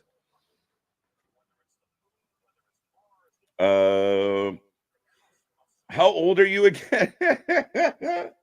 So you stepped away for a second. Miz isn't quite the Truth isn't quite sure where he's supposed to be in all this, but he accepted the match on behalf of the Judgment Day, but he's still trying to tag the Judgment Day. I came back as I saw him like reaching to tag Dom and everything like that, and I was gonna say, well, at the end of the day, no matter what, the Judgment Day is gonna win this match one way or another. Right? Yeah, I'm gonna go Awesome Truth. A big pop for putting them back together when Miz called it out. It was huge. Oh yeah, no, the Awesome Truth could still very much win. That's what was my prediction in the chat and everything. But with you got our Truth there, so you still got the Judgment Day winning, even if they win. Could this lead to Awesome Truth challenging Judgment Day for the tag titles? Please. Aha, I like it. Please. All right. I could see Camille in WWE. Absolutely. I mean, Deonna Purrazzo could be one of them. Camille, I'd be very interested to see where she falls. I don't know her going to AEW is going to amplify her the way they need it to. Pro wrestling free agency right now is on par. We've said it before with NFL free agency, NBA free agency of 100%. Anybody could go anywhere, and they all feel like big names. Like Hammerstone's a free agent. Ezekiel, Elijah is still a free agent. I got through the E names. Mercedes is still a free agent. Deanna's about to be a free agent. There's still Ziggler's still a free agent. So 100%, there is still nothing but a deep list. Julia's allegedly about to become a free agent, or is at least looking around. So there's 100% nothing but opportunity for anybody to now not only use both companies against each other, but find what opportunity is going to best suit them. Absolutely. No, I think the free agency is good. It makes excitement for the business. And again, we want to see where everyone's going. You know, Captain Murphy saying what we've already heard is that it's being reported. I will believe it when I see it, but it might make sense this time if the WWE didn't want to pay her. Right. And just Mike Rouse, what up? And then Scripps, what up? Where were we? Well, now we got everybody talking about their ages and everything. John saying I'm 55. Roddy's saying welcome back. Other fella, I'm Big Nick. Hi. Well, normally the names are underneath there. They haven't popped up. So they're there. You just got to unclick her. Oh, okay. Yeah. I wasn't there, but so yes, there. Hi, my name is what? My name is what? Yeah, exactly. As wait, JD JD just tagged in our Truth. Yeah, what is going on? So confused. He literally just turns to, what are you doing? I'm at Judgment Day. Now they're telling him to hit him. Yeah, get him. Get him. No, I don't know, man. I like it. It's a very much, this is at least a good change of pace for the show. It's good, but it's entertaining. Like it's nice. The show's carried well, and we're getting back into yeah. He just smacks the dog shit out of JD. And I love the fact that he's accidentally helping JD lose. Like it's great. Skull Crusher finale. 1, 2, 3. It's over. So the Awesome Truth wins. There you go. There you go. And R-Truth instantly checking on JD to make sure they're okay. But the Miz and R-Truth, and he's still winking at Dom. Yeah, he was going over to like slap hands with Dom, like slap hands, slap hands. This man is Bobby Boucher of pro wrestling. Oh, it's too funny, too funny. Oh, Jerry, KJ and Nick, I forgot to tell you this. TK looked like Disco Stew from The Simpsons. Yeah, I still swear he looks like do the Humpty Hump. He 100% did. Doobie baby. Paul. My name is Humpty. Do the Humpty Hump. Could Nash come back? A couple people brought up Nash. I'm actually surprised. We had Road Dogg in there. Talks about X-Pac being in the Rumble. I mean, Nash just to be like hanging out backstage. I'm surprised it's not a thing. Yeah, now Nash don't want to fucking go out there. You shitting me? you think Kevin Nash right now wants to? I really want to go out there and just take a bunch of bumps. And no. I don't mean to get in the ring. No. I just mean from like a creative standpoint. Like, well, 100%. It's so fitting that there was the picture from God knows what year to where you have DX with their giant logo spray painted over Titan Towers and they're standing up on the roof. Right. And now that's really what it is. Yeah. That is fucking visualization, speaking something into existence like no other.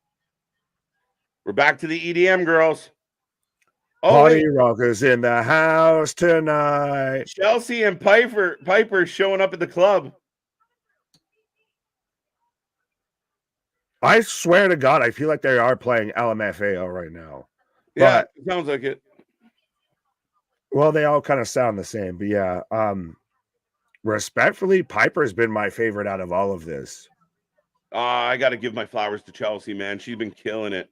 Oh, she's been great, but I'm looking at Piper right now, and I'm just feeling like Janis Joplin of take another little piece of my heart. Oh no, they threw drinks in our faces. We're blinded. All right. There we go. Back to the dancing. Bang right. I like the Skrillex on the ones and twos. No, there's Steve Aoki out there just throwing cakes at people. Well, speaking of cakes, I think we're gonna get the women's tag match coming up next. There we go. I mean, now so we're getting cakes, just of a different variety. Cupcakes. Well, cupcakes and then mommy cakes. So if you haven't given us a prediction yet, folks, let us know.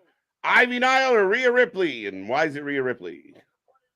Yeah. Well, the better question should be, is this going to be a show up and show out because that's what the show is about, performance with Ivy Nile, or if this is going to be just a squash, thanks for coming? Mm-hmm.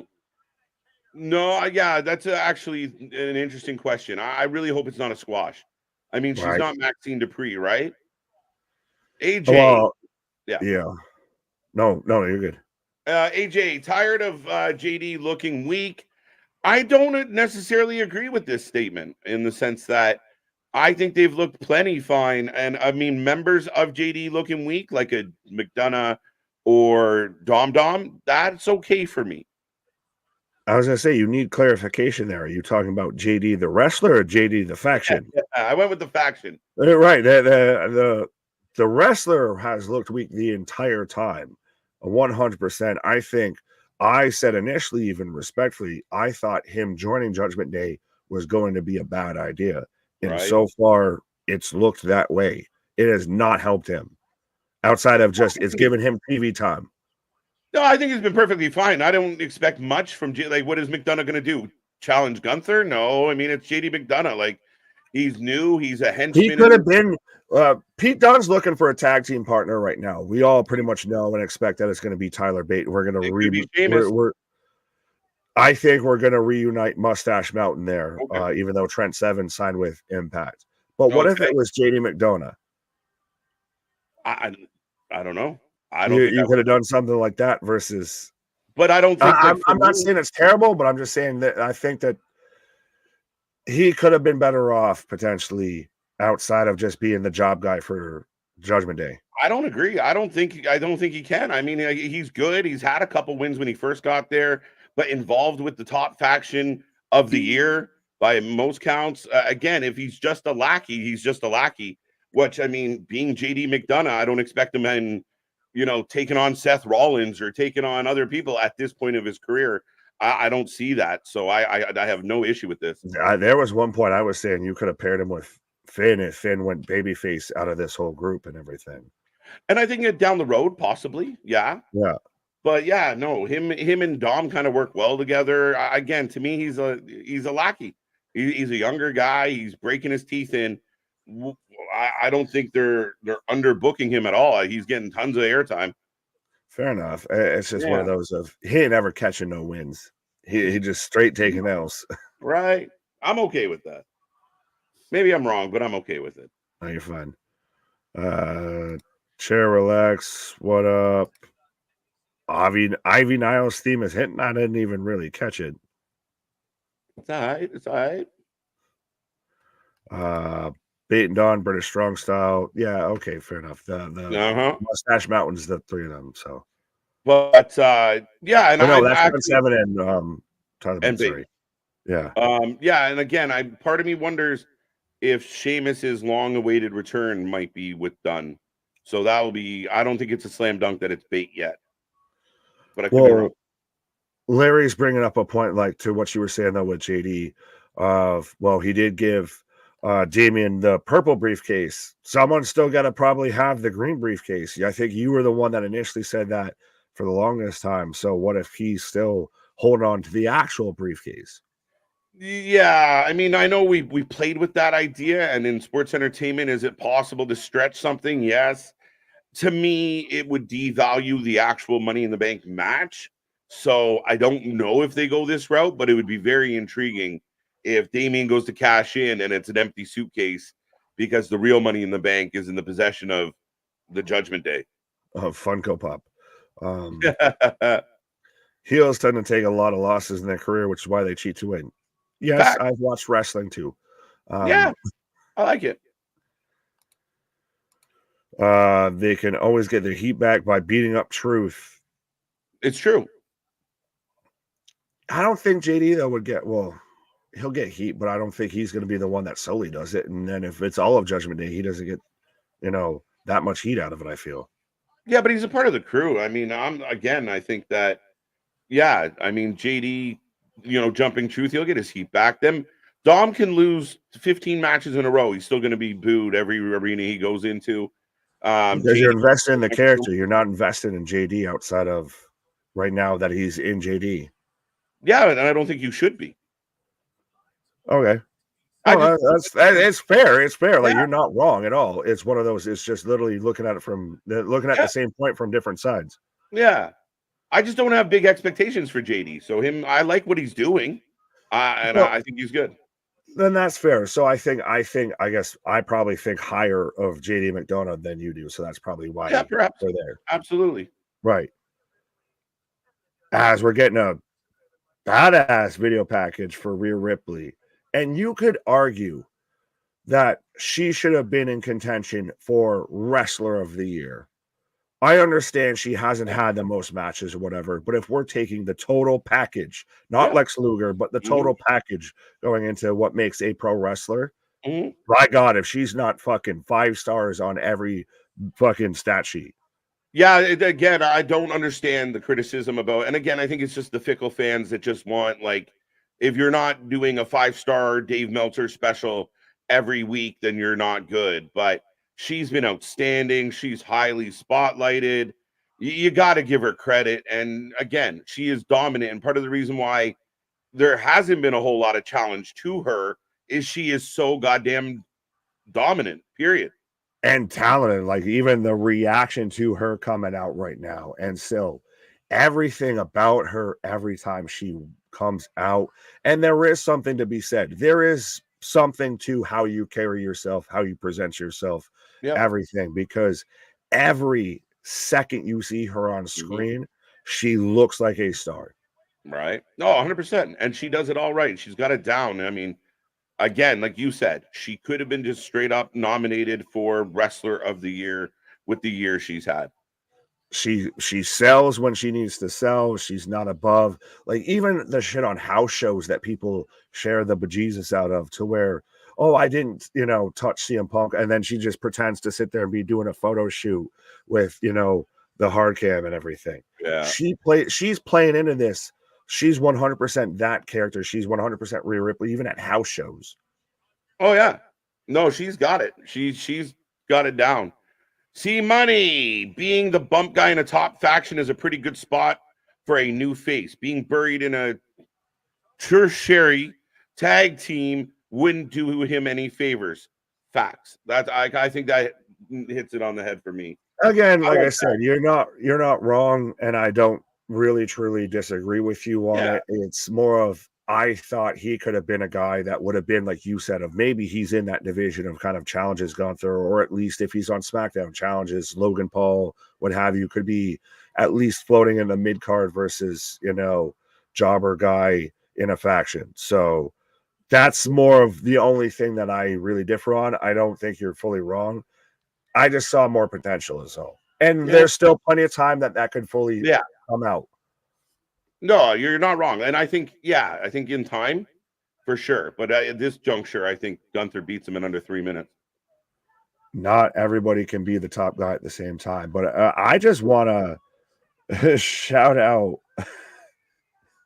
Samantha here, the ring announcer, of she just puts 110% into everything. When WWE is having to tell you to maybe tone it down a little, I think you're just excelling too good at your job. Oh, she digging in, man. She's done well. And our buddy CJ out there, a big fan. So there you go. Yeah, you might have to take a whooping from Ricochet, but you can have no shit, right? Now the dirt sheets are saying it's Batista. So all afternoon they were saying it's The Rock. They were saying it was other people. Now apparently they've changed their mind. This is why you can't believe the dirt sheets. You got to come here. You got to tell your friends to come here. This is where you get as much up-to-date shit, but we base it on the facts we're seeing. Right. Logic. It's amazing what happens when you apply it. As right now, we've got Ivy Nile versus Rhea Ripley. So again, if you haven't given us your prediction, why haven't you chosen Rhea Ripley to win this match? Right. Rhea is better than the horsewomen, in my opinion, Keyshawn. I think she's like the evolution. Like, better might be a strong word, but to me, she's like the next generation. Like, she would be one of the 4 horsewomen of this generation. 100%. I would put her, Bianca Belair. Facts. Maybe if we're going outside of the company, Deanna, maybe a Brit, potentially. There has very much been a evolution in women's pro wrestling. You now have top stars, top athletes. You have women that can sit there and scoop slam a man, and it's believable. 100%. But Big Cross Body gets, the reward for that was a kick in the chest. And now Rhea just talking smack.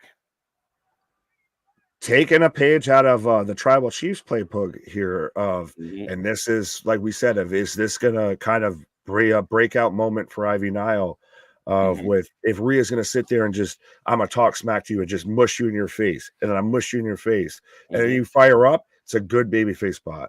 Yeah. Basically, what you going to do about it? Right. Captain asking, is it going to be a cheat? Is she going to cheat or win clean? Rhea hasn't cheated a lot as champion.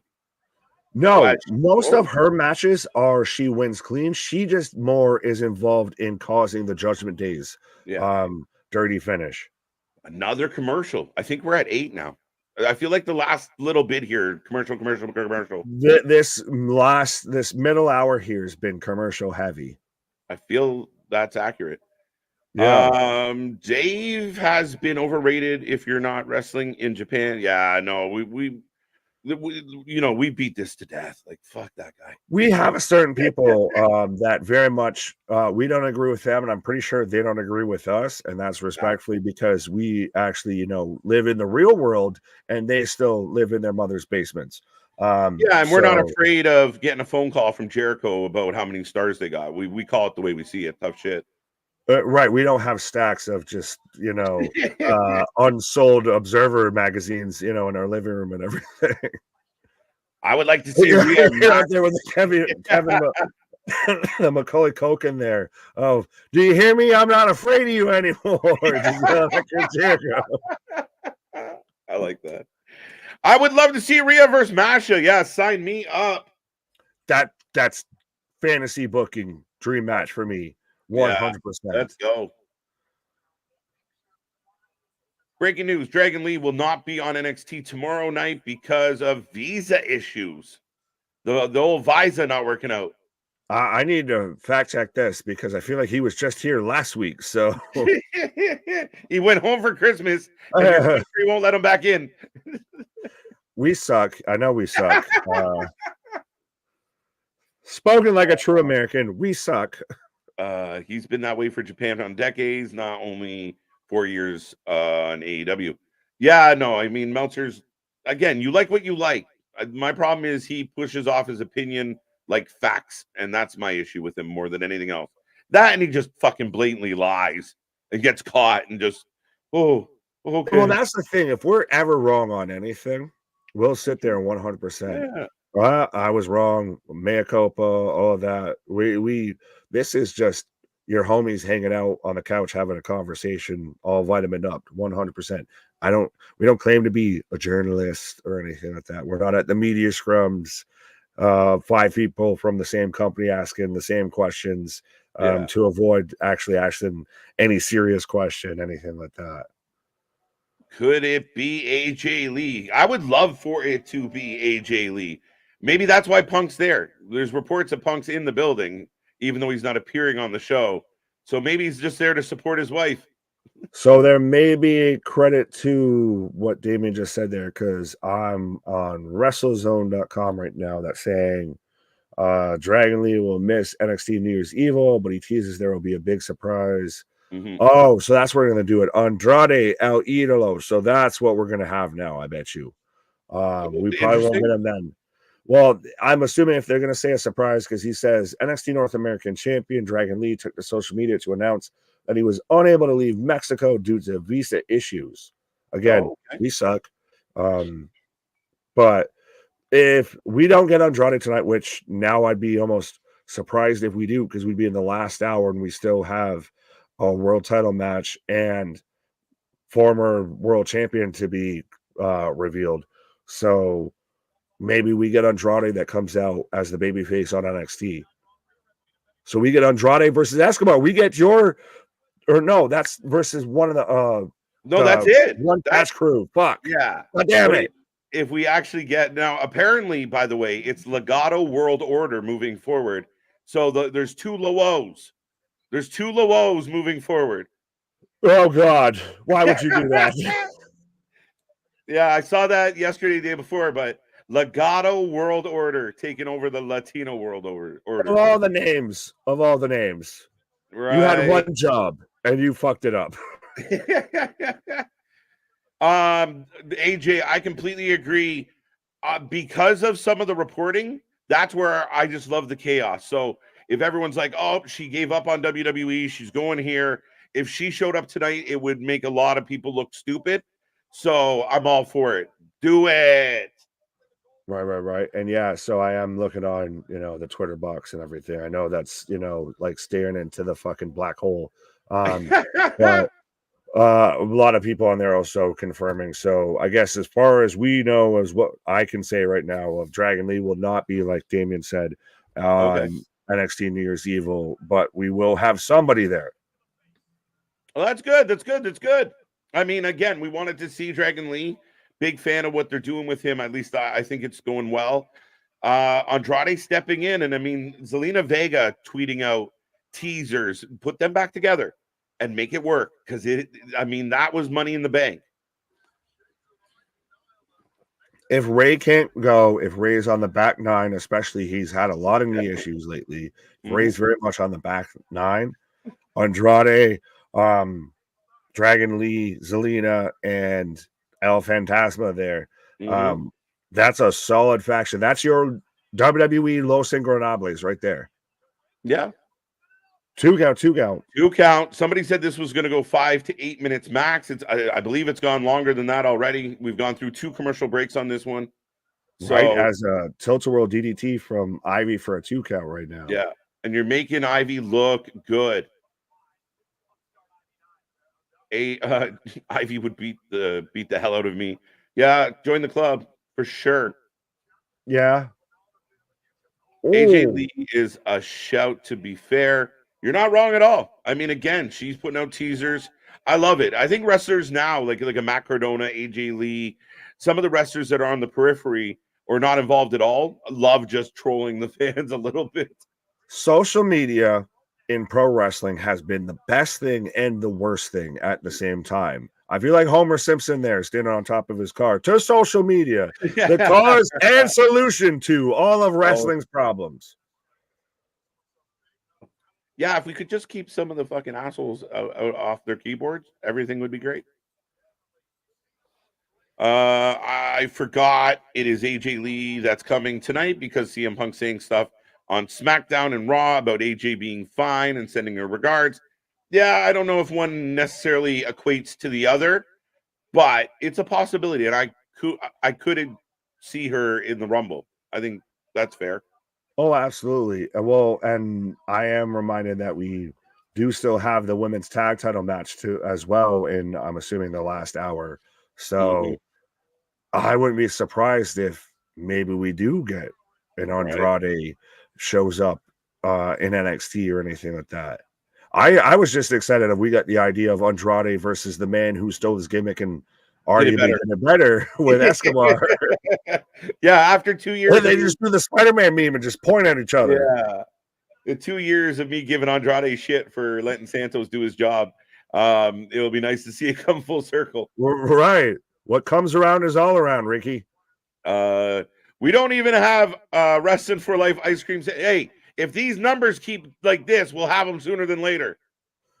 You know how you get your Wrestling for Life ice cream bars and everything? You go and buy the merch stores. You hit that subscribe button. You be a friend. You tell a friend. You make this, blow up to where this is the job. Right. 100%. Then, right. Well, then you get your ice cream bars. But yeah, the match rolling along. It's a good one, guys. I'm enjoying this. I was gonna say, by the way, do you really want like mine or KJ's face on like an ice cream sandwich as you bite into it or something? Like, is that what you want? Pause. Yeah. Fuck it. Eat me. Whoa! Accusations. Oh. We have the safest workplace. Right. They will be. Damien must be in a different time zone, so I think he means 10 p.m. Yeah. He's still in 2023. He needs to.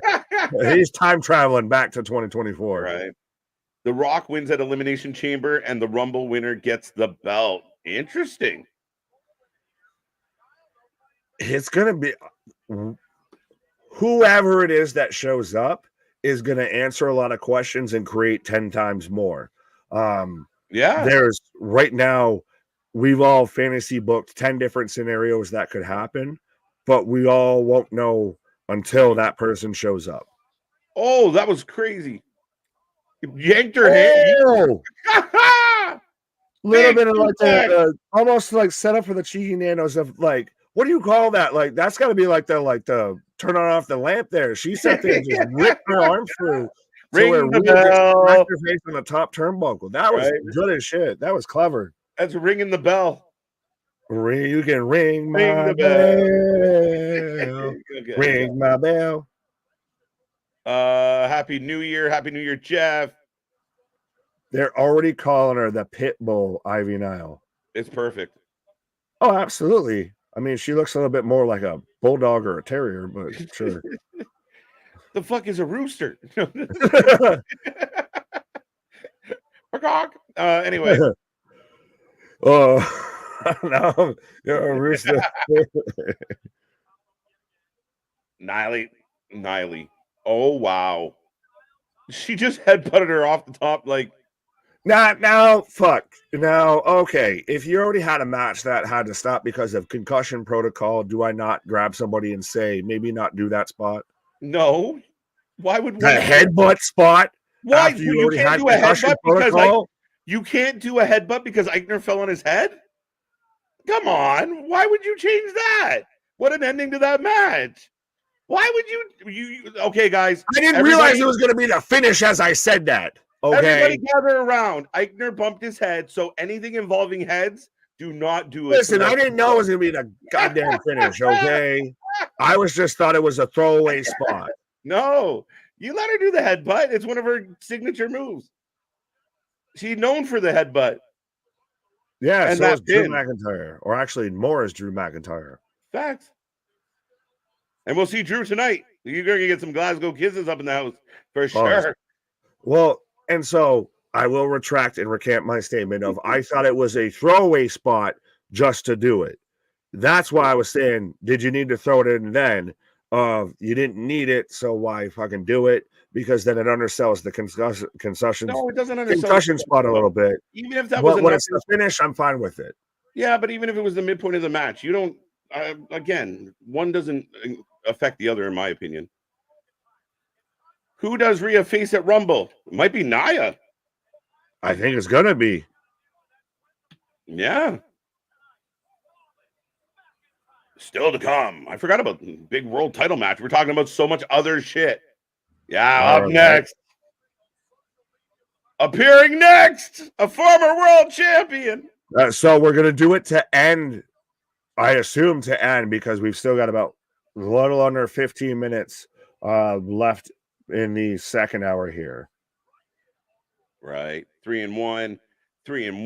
Yeah, I don't think many people got the Rhea Ripley prediction wrong. AJ on a heater tonight. Andrade is a former WWE champion. Technically, I get you. I just don't know with all the kind of hype. If Andrade comes out right now, I don't think that's the pop you're looking for. No, you need something. You need a Rock, a Lesnar, even a Strowman's a little iffy. You need a Big E. Yeah, Big E, Strowman. I think that someone of that ilk. Andrade not quite there. Well, honestly, though, would it be a bigger thing? Because as we saw with the CM Punk promo, that the WWE audience doesn't watch AEW. Maybe they just think that Andrade's been Poochie. I need to go now. My planet needs me. Right. So if he just gets dropped right back in, does maybe the casual leaning, I'll say, WWE fan base get a bigger reaction than what the internet fans would think that he would get? Maybe. Yeah. It's a possibility. I mean, again, everybody's just kind of eager for the excitement. I think at this point, it's like, we're going to feed you birdies. Just be patient. So, I do agree that it would be a bit of a letdown.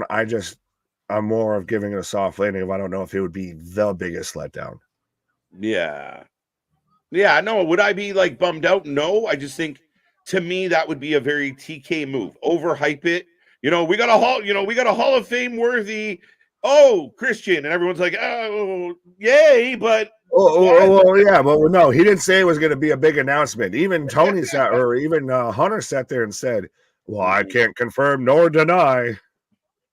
Yeah, I love that. And then they ran with that tweet of like, he can't confirm or deny, but coming up next. Yeah, but they started off the show, but will confirm. Right, but rather than like you said with Tony with AEW of, well, I've got a big announcement, and my big announcement is pre-sale tickets for next year at Wembley have gone on sale right now, folks. So send me your money because that's what I need is more money. We need it. We're trying to sign some athletes here. I have no profit. Send me your money. Right. I think it's Brock or The Rock. There's other things that rhyme with that I won't talk about. Wait, you mean the Red Rooster's coming back? Yes. Sometimes shit just works out for you. Exactly. Sometimes the universe just says, there you go. But I do think ultimately Liv the Morgan. best of both worlds, the best of all worlds would be it's Brock Lesnar. He comes back and he announces he's going to be in the Rumble. He's still going to be an active competitor. You can still set up to a match at Mania. I understand Dwayne's probably the bigger reaction, the bigger social media thing. Yeah. But all he's going to do is come out, and unless he comes out and announces he's going to have a match, which that's then instantly a holy shit moment. Yeah. It's going to be him pitching about his football league. Yeah. I mean, again, what I love about this is the list of possibilities, the fantasy booking that you get to do because of it. Man, it's good to be a wrestling fan to start 2024. That's for sure. Right. Amy's saying, I have tickets to the Rumble. Well, make sure you grab a Wrestling for Life t-shirt, or you can bring a Wrestling for Life Network sign and shout us out 100%.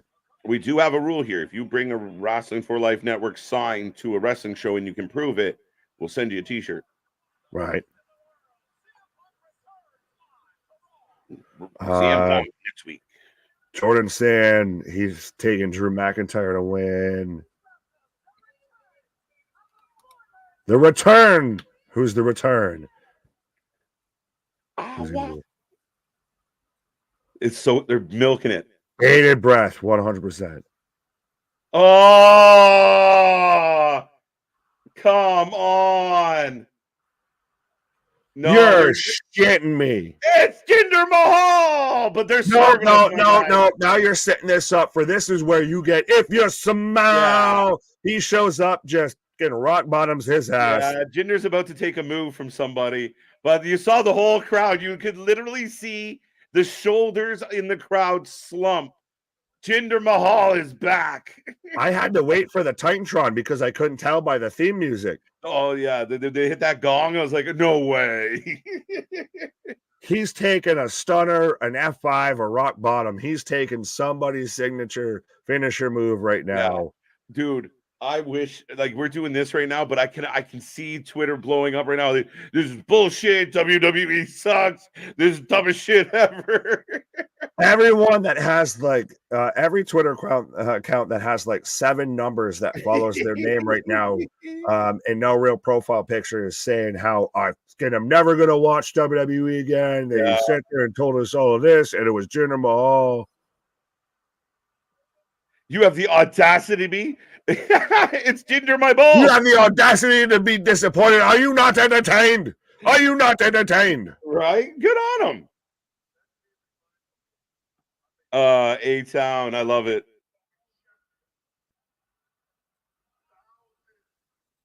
Now is this and I like Jinder Mahal. I do. So it's funny.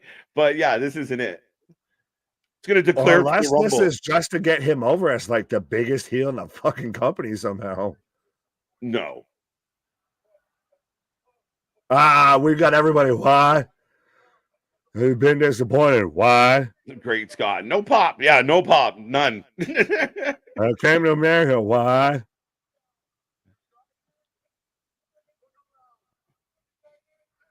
This better be an effing joke. Wait. As fans, we can't be mad. He's cutting a promo on the US of A right now. United, this is your favorite guy. Look, your politics, your news. You're doing Mustafa Ali's gimmick. This was Jinder's gimmick before it was Ali's. Come on now. Yeah. Come on. Being politician, being political. Yeah. The Maharaja's shitting all over US for over a decade, my guy. What is he, the sheet now? Hatui? Yeah, pretty much, right? He was. He's fucking Canadian. Shut up. You guys are not that hostile. Right? Shout out to the Bollywood boys, too. Right. I hope Jinder got better in the ring. Yeah, I'll give you that. I hope his back knee cleared up. Shut your mouths and listen. Oh, people are mad. People are mad. Look, we're getting big mad right now. Big mad. The modern day Maharaja. I'm pumped. I'm loving this. Let's go. You're making him a very big heel. Sounds like the crowd. You're just getting him to be out here, and he gets everybody worked up into a fever pitch for a giant babyface pop. Yeah, we're about to get Trips. He's all about the fucking music hit, right? Oh, I'm waiting for it. That's the thing, is every time when he's like, shut up and listen, I was like, oh. Right. Yeah, SRS did not predict Jinder. Imagine that. I don't think even Jinder predicted Jinder. Well, Dale saying Brock. A couple other people said Brock still, so there's hopium in the room. Don't hinder my Jinder. Absolutely. Yeah, don't hinder my Jinder and pass that hopium in rotation, my guy. Yeah, pass the hopium on the left-hand side. Everyone's still looking at the entrance. They're looking at the entrance ramp right now. That's all they're focused on, is the fucking entrance ramp. They're just like, please, this can't be it. Somebody. Right? I need a hero to save me now. This booker put up the trademark placard to make us think Punk wasn't coming. Hold on tight, guys. There it is! If you smell!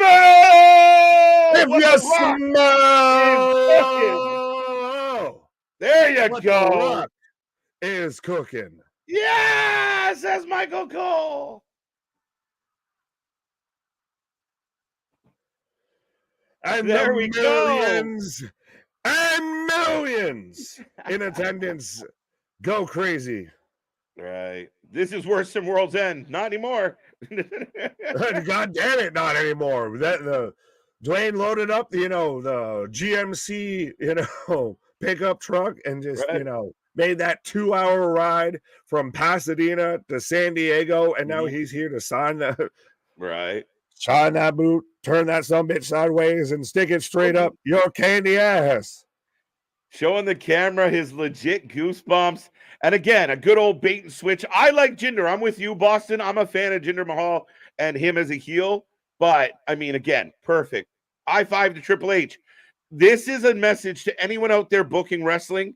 Surprises can be a thing. 100%. Yeah. Is it surprising, though, speaking of surprises, is it surprising that we all wanted Dwayne at WrestleMania 39, and instead we got him on a random SmackDown, and now we got him on Monday Night Raw day one. Right. We keep getting close to the match that we want, but just never quite. Right. Brock Lesnar, nope. Invincible says it's trash. I think Michael Cole, though, with the statement of the night, though. The one of one, The Rock, Dwayne Johnson, right now is back in WWE, and I assume, hopefully, he's not just here to pitch about his football league after he just gives Jinder a rock bottom at people's elbow.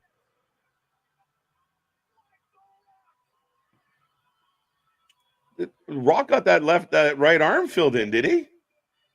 I think so, but still, tell me right now that this is the visual that you envisioned in 2024 to kick off first WWE show of 2024, and you have The Rock up there on the top turnbuckle, just looking with the Rock Titantron right behind him and everything in the middle of a Monday Night Raw.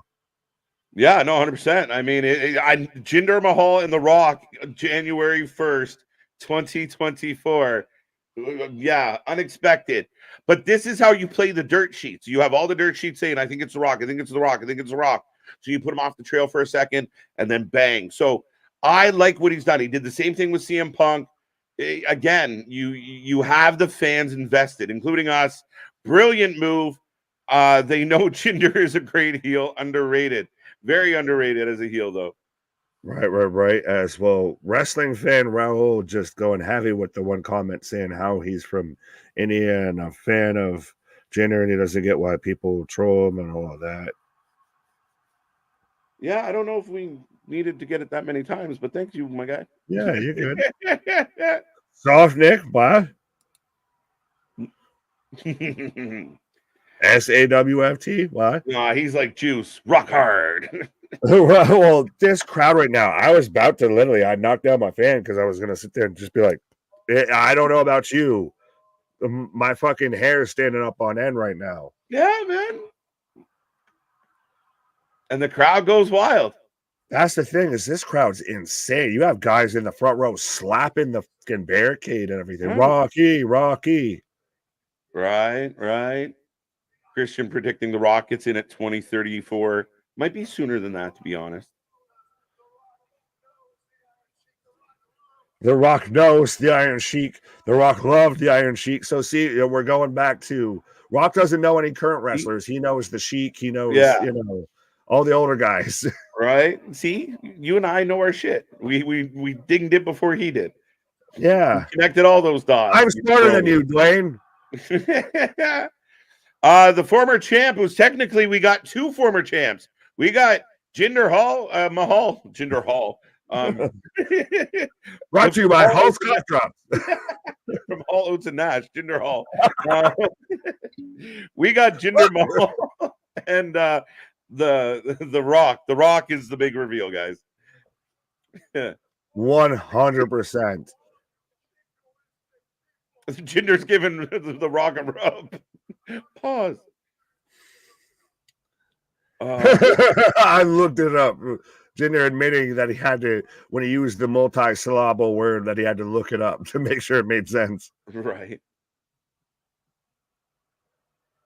Yeah, Jinder's jacked. Jinder's not a little man. He was. No, he's looking the Rock eye to eye right now. Yeah, he's a big dude.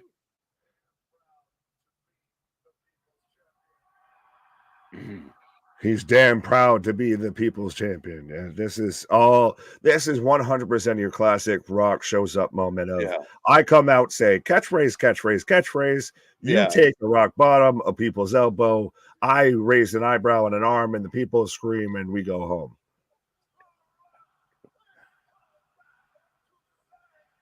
I love it. Over under 1.5 million tweets being deleted as we speak about how shit the WWE is. Well, right. Every account that said that right now has also just retweeted a clip of the return of Dwayne right now. Thank you, Rock. They don't boo you because of how you look. They don't boo you because of how you talk. They boo you because you suck. He's talking to the Sheik. And began to talk out loud to nobody. Yo, he just called him an asshole and some other stuff. Oh, so the biggest asshole walking God's green earth. But don't worry, we'll get to the chant of "you are," and when you watch the replay, you are.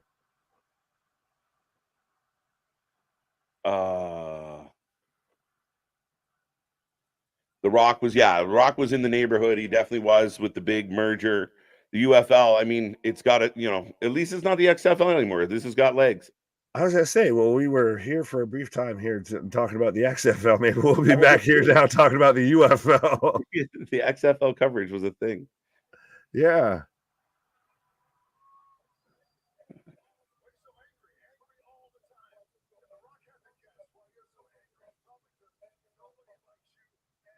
Okay. If The Rock had to guess why you're so angry all the time, it's because nobody likes you and you're not funny.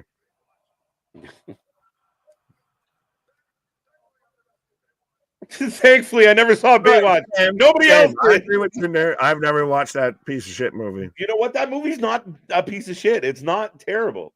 It's not great, but it's not terrible. It makes a good coaster. Right. What? I said it makes a good coaster. Yeah, you know what? I know. I watched it and I thought it was okay. It's got some funny spots in it.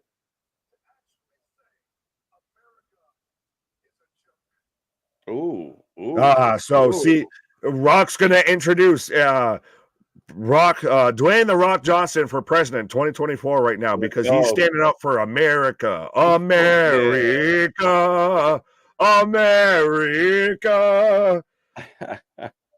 This man is out here just starting on his presidential campaign. Right. I feel right now. I will lay it to smack it down on everybody in DC. I was waiting for him to say, The Rock is as American as football, and football. The Rock is American as a Ford pickup truck, as springtime football.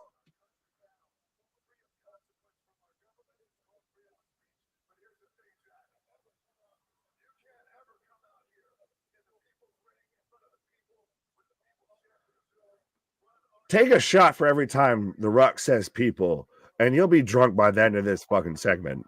Yeah.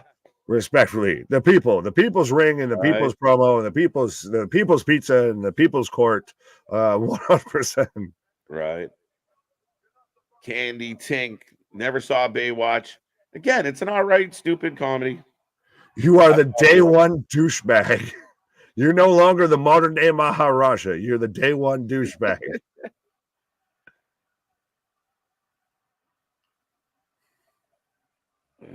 Yeah, we're not gonna click that one. Dun dun dun. I'm waiting for Veer to show up.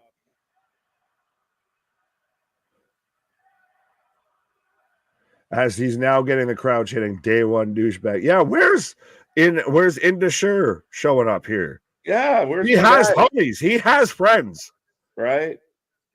He has accomplices. He does.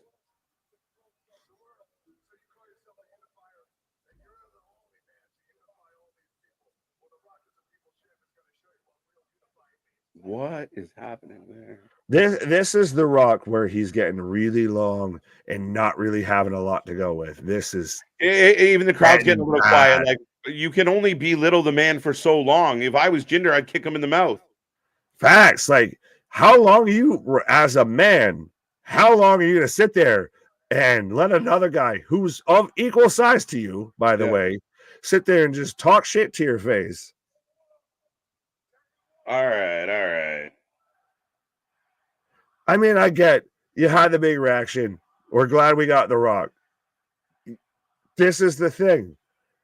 When you're not doing anything with The Rock outside of, let me just hit all of my, spots, all of my catchphrases, instead of you are an a-hole. We've got day one, douchebag, day one, douchebag. Like I said, the man said people more times than he breathed in a promo. Yeah. Like, this is going nowhere fast. But the crowd's having fun. Yeah. The at-home audience, and I'll ask anyone if they disagree with this is going long. It's getting long in the tooth because it's one note, right? Again, it's not like a back and forth. It's just one note. And it's not, he sat there and dismissed Jinder, and then he sat there and talked about, oh, well, I'll be in the Royal Rumble, or I'm going to be at Elimination Chamber, or even still, make sure you tune into the UFL or any shit like that. This should have been showed up. I talk some smack. I give you a rock bottom, and then I carry on with everything else I want to talk about. Yeah. And I will remind the people out there to, keep your shit to yourself. You want to push a little too far into certain agendas, that's completely on you, but you will get blocked real quick if you push the buttons too far. But beyond that, this segment is it's kind of going long. It's kind of like, what are we gonna do? So I'd like to get over it. Right. Well, Tyrell saying stop hating on The Rock. You calling a spade a spade. That's the thing, is now 2024, 2023, did we move? No, everyone shits on everything. All I give a fuck about, and my meter has been from day one. Listen to that building. The building is lit, so I'm fine. Like, I mean, it is what it is. I agree. A little too long. So just sit here and watch him shit on this guy. It's getting a little long in the tooth. But I mean, I love the pop. I love the surprise.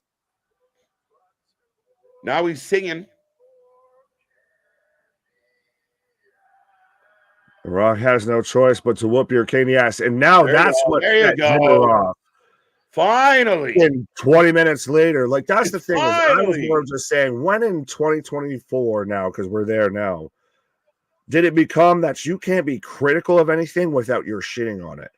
Like, no, maybe you're giving an actual critique on it. Spine Buster. See, I would have loved this if this was 5 minutes ago. Yes, I concur with that 100%. The people's elbow. I mean, well, if he can do this, he can have a match with Roman. All he's got to do is sit there and go for the people's elbow, take a spear, and take a 1, 2, 3. Yeah, I saw someone, I think it was Max, comparing. Oh, this one. No, I didn't want to click that at all. Son of a bitch. That's probably better. All right, you're going in the penalty box. Put user on timeout. Thank you. Ooh. All right, back to the show. Back to regular show programming. Question: The Rock wrestle while making movies? Yeah, I mean, you can. Again, all depends on the contract. Batista's done it, so. Mm-hmm.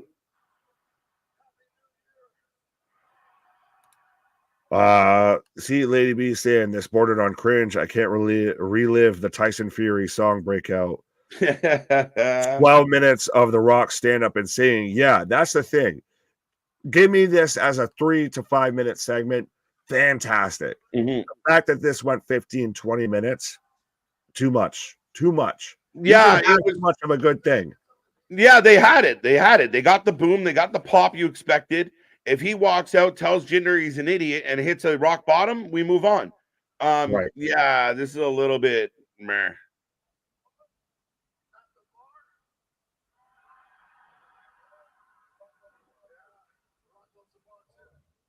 What the fuck are we going on about now? Should the Rock sit at a bar? What?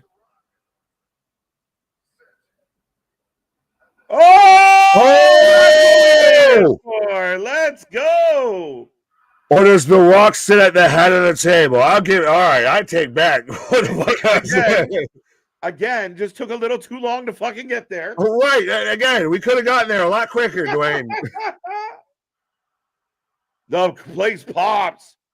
I'm just my reaction. I'm already like winded of like, let me get my shit together now. I love that people are like, same old shit. It's The Rock. What did you expect them to do? Come out and do a Hurricane Rana? Like, no, you're gonna get The Rock. But yeah. Okay. As he just does a little, so it's just a little tease. It's a little tease. It's a breadcrumb. Huge pop. Let's go. Called out Roman. Yeah, and comparing this, I think that showed. Hey, Cody, I know you wanted to finish your story. Sorry about that. He can duck walk, SpongeBob walk his way all the way back to Paul's office now. CM Punk, you can have Seth. You ain't dealing with Roman right now this year. We need to have this now. Needs to happen. It might happen. It might. And again, it would be very intriguing. Yes. I know people are going to, again, it was what it was. A little long. Cody has to wait. We're not sure. I mean, very intriguing on how they're going to manage all this. It was long, but God damn it, did you pull it around at the back end there? Not gonna lie, you had me in the first half. Right. No people's elbow. Yeah, Rock's skin isn't as loose as it used to be. So it's harder to get that eyebrow up there. He's more Madame Tussauds than Dwayne Johnson right now. Rock versus Reigns confirmed. No, he 100%. You go on Twitter right now and fucking how many people are going to report that? How many tweets are you going to see saying that right now? Yeah, look, people in the chat are popping. Well, it's great, but I'm saying you're going to have accounts that are saying, oh, it's official now. I love the tease. Yeah, I do. I just pay it off, please. Right. Acknowledge me. Juan wants acknowledge. There you go. We're going to find out. Rock versus Roman Reigns, WrestleMania, night 1, WrestleMania, night 2. Yeah, I don't love it. We talked about this last year going into 39. I don't love the double booking. You have so many stars. Do not double book Roman Reigns. No. You night 1, Seth CM Punk. Night 2, Roman Rock. Yeah. If it's The Rock versus Roman for the Universal, now could Roman? I think you need that belt there just for the sake of it. I guess the question becomes: could they do it without the belt and Cody finishes his story before Mania, but that feels anticlimactic. So shit, I don't know. In Fantasy Dreamland, going in the Wayback Machine, you should have done it to where you had Roman versus The Rock at 39, and then now at 40, you would have had Cody finishes the story. Yeah, technically, or even the opposite of it. I do think being WrestleMania 40, an anniversary Mania, having Rock Roman is grandiose as it can get. Yeah, I mean, I wonder what this means for Cody. Wait for the dirt sheets. Cody Rhodes going back to AEW. Official. Well, and still though, you could have had Roman versus Rock in Hollywood. Yeah, true. You're not wrong. And Yeah, I think he said they were close to it, right? So it was close, and like somebody asked in the chat of how does he do it around the movies and everything. I think it was more of a scheduling thing that he would have been quote unquote in shape. But then again, I mean, when you're sticking a needle in your ass, how much in shape do you have to get? But that's neither here nor there. But I do really like that's the first bit of a real tease from Dwayne that we've gotten towards a match between him and Roman. yeah, outside of a couple quibs here and there on like an interview or a podcast, with Pat, he kind of, but for him to get in the ring and be like, what should I do and really go that route? Yeah, I'm good with it. Right. He brought up Roman. That must mean match down the line. Fair enough. Hope so. Well, Sonny's saying maybe Elimination Chamber. Now, yeah. You do that at a Mania or you don't do it. Well, no, I disagree with that because if The Rock says to WWE, listen, I can't do Mania, like my schedule doesn't work out, but I am free for Chamber, I'd book that 100 heartbeat. What a bigger thing. Like I wouldn't throw the baby out with the bathwater. Fair enough. And one of those that, well, if you can't do it, then you've got to do it somewhere. But that match takes over everything on that show. Yeah. No, I agree with you completely. I mean, that's a tough one. Cody beat Gunther. When? Now? Or should he? Maybe instead of at Mania? Yeah, I don't know. I don't know if that's the IC belt. You just do it like Cena versus Rusev. You have the interesting, Austrian Sensation versus the American Nightmare. Right. Still like to see CM Punk versus LA Knight. Maybe. What do you think? I think LA Knight taking on Logan Paul might work for me short term. Oh, absolutely. But well, speaking of LA Knight and all of that, well, on SmackDown with New Year's Revolution, we're gonna get the triple threat between Randy Orton, AJ Styles, and LA Knight to see who takes on Roman Reigns at the Royal Rumble. Yeah. So we already know Roman's tied up at the Rumble. So it's honestly at this point with Dwayne, it's with The Rock, it's Elimination Chamber or Mania. If we're gonna do a match, I feel. Am I missing a pay-per-view? No, that's it. That you're 100% right. And again, if in a perfect world, you wouldn't book it for a chamber, right? But if you had to, would you? But yes, big pop from the crowd. Nice surprise by Triple H. Give credit where credit's due, but that went a bit long. It still good payoff, still good pop. Yeah, because of The Rock coming out and everything. Jinder went long, I think. And then on top of that, The Rock obviously went long. After that, we basically got karaoke with The Rock. And then he does, the Rock bottom, the people's elbow, the tease at Roman. You could have cut that whole segment down into 5. Even if you want to stretch it, give you 7 minutes. Interesting question. Was that segment a little bit longer because earlier segment was shorter than expected? So he said, just give the extra time to The Rock. Fair. I'm wondering. No, I could see that. Wrong choice. I'll say that. If that was the choice, wrong choice. Respectfully. I agree. But that's not a bad choice. I would have given that more. If you're going to give time, give it to the world title match. Give it to your main event. If you get any time on a show, give it to your main focus of your show, which should be your main event. Yeah. As we are back from commercial, we're getting a replay of what just happened in case anybody had missed it. And I believe there's not much left to this show. Oh, Shayna Baszler. Really? I thought the main event was coming up, but Shayna Baszler's fighting. I know this. What No, happened? you don't. Nobody does. She doesn't even know. WrestleMania, The Rock versus Roman. Has to be. Here comes Zoey Starks.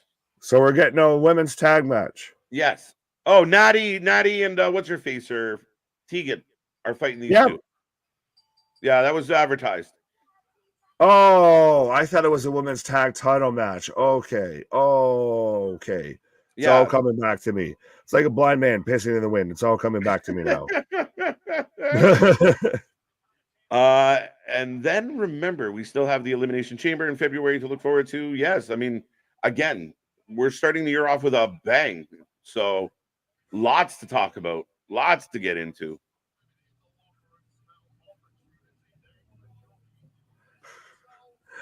Shout out to new guy, but I just like this name now. Wrestler for Life penalty box goon. Funny. So Ty Domi. Anytime CM Punk gets close to a Mania main event, The Rock spoils it. Well, it's so ironic that it happens to show up just in time. Yeah. And again, our penalty box friend, you got to remember, for our sake, with the algorithm and everything we do here, there's certain places we can't take the chat.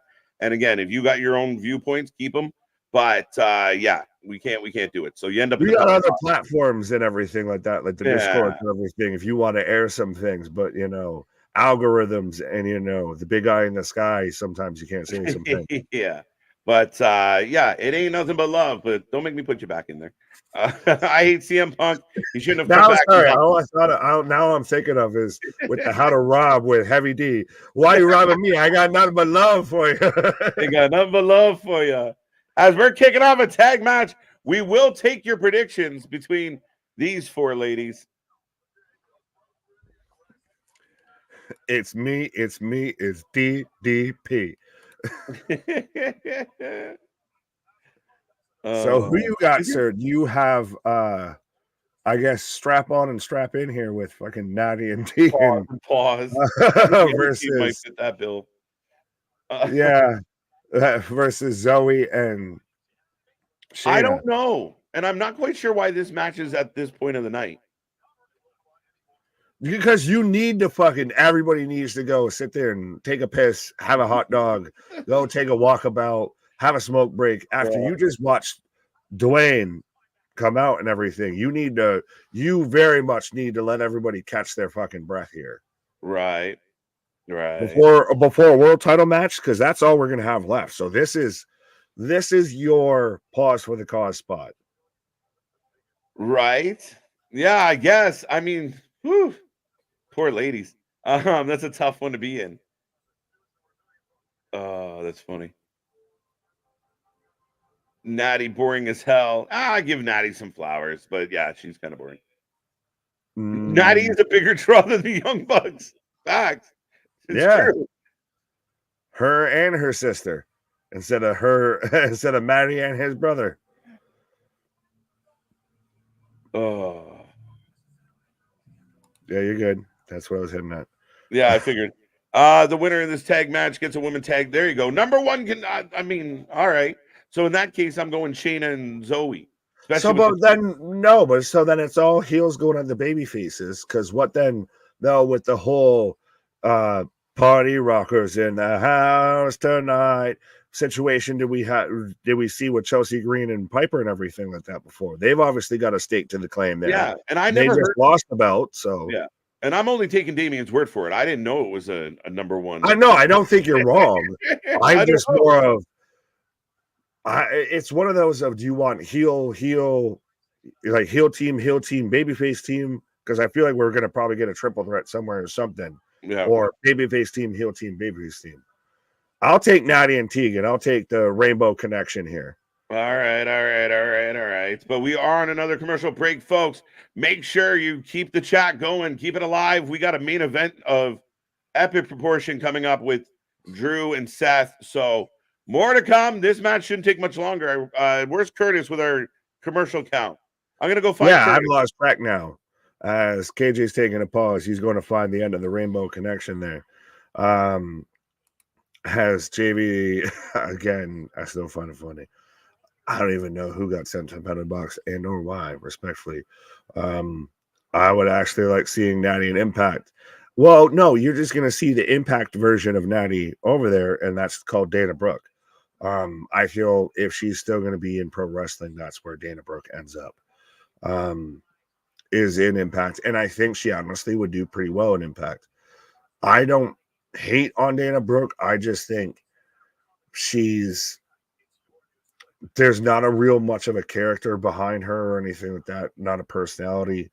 She would be one of those that would need to be in NXT for a hot minute, and I think they viewed it with WWE if we put enough time in here, maybe let you go elsewhere, try and figure your shit out, all like they've done with a good amount of people. Example, Drew McIntyre, who's in the main event, and then maybe we'll talk later on, which, speaking of someone who's figured their stuff out outside WWE, I'm surprised that that Matt Cardona has allegedly not been contacted by WWE about coming back.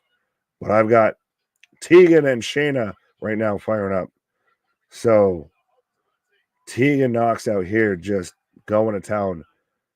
Headbutt to the chest as Candice and Indy are looking on backstage. And hey, they're actually kind of looking at the screen almost like how you'd watch it versus they're just looking at it side-eyed here. But yeah,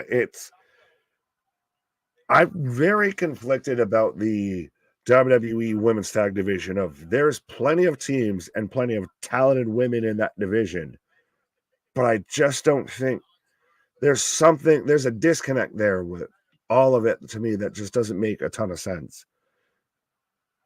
I don't know if it's the focus. I don't know if it's really any sort of establishing these people as teams outside of, well, they stand beside each other.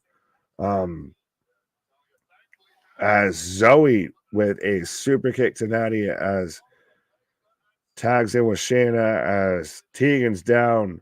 So right now, team heel and control as we've got belly back suplex into.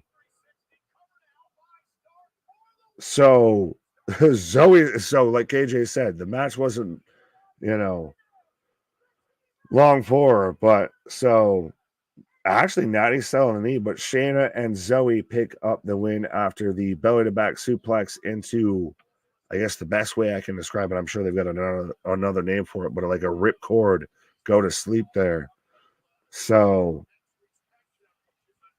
interesting that they're kind of still doing Shayna a bit of like what she was doing with Ronda, a bit of, the MMA four horsewomen of they've got her with Zoey, who's, a badass, but can actually go within the WWE realm. Zoey's fantastic, I feel. Everyone, please hit that thumbs up and that like button. 100%. Be a friend, tell a friend, hit that like, share, and subscribe. Absolutely. Already right now at 167 likes on the stream, and we're at 3.28 still. Before we even reach 2 years, we might be able to hit that 3.3K. So 100%. And still, here's hoping that in 2024 we go well above and beyond that. So absolutely, if you're in any sort of Discord, some Twitter feed, some group chat talking about wrestling, anything like that, you got some wrestling buddies, 100%. Drop our link to them. That's it. This is the place you need to be if you want to be talking wrestling, and especially live and up to date with everything that's going on. As now we're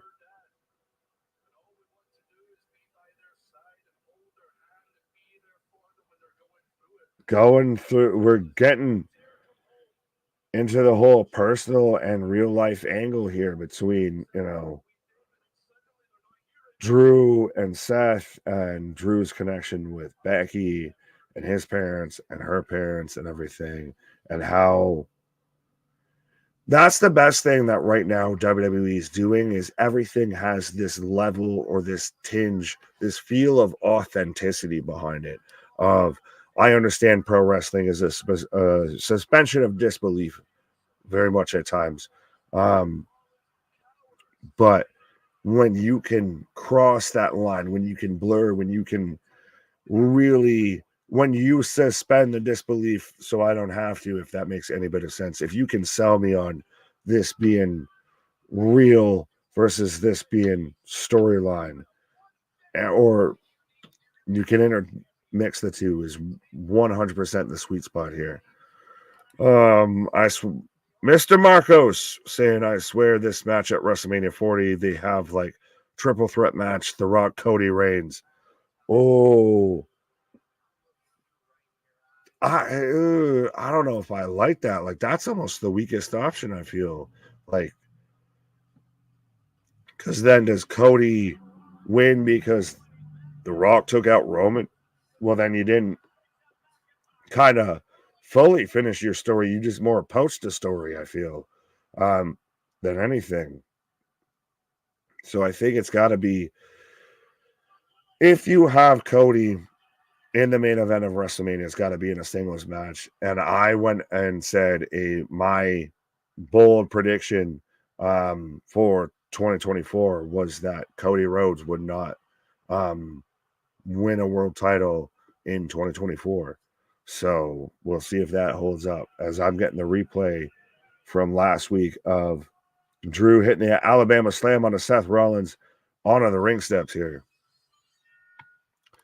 Zoey not a heel. She's a baby face. No, she's kind of just meant to be a little bit of a heel. Daniel's going on about people with it being Raw. Yeah, we're not going to get into all of that, especially because we don't even know what network. By the end of this year, there's a strong potential that Monday Night Raw will not be on the same network that we're watching it on at the start of the year.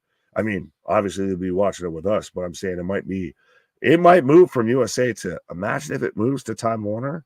We get, TBS Monday Night Raw. That'd be pretty interesting, especially if you're Tony Khan.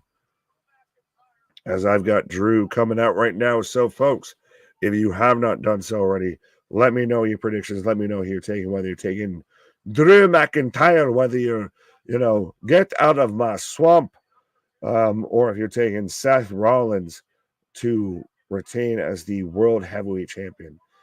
It's really interesting where we go from here. If Seth wins, clearly we're still setting up for Seth versus Punk. But where do we go if Drew loses? And if Drew wins, where do we go? I mean, do we still do Seth versus Punk without the title? I mean, it could still fit. I think it would still work. It's more of a personal issue than a title issue. But Punk still wants to finish at least a story.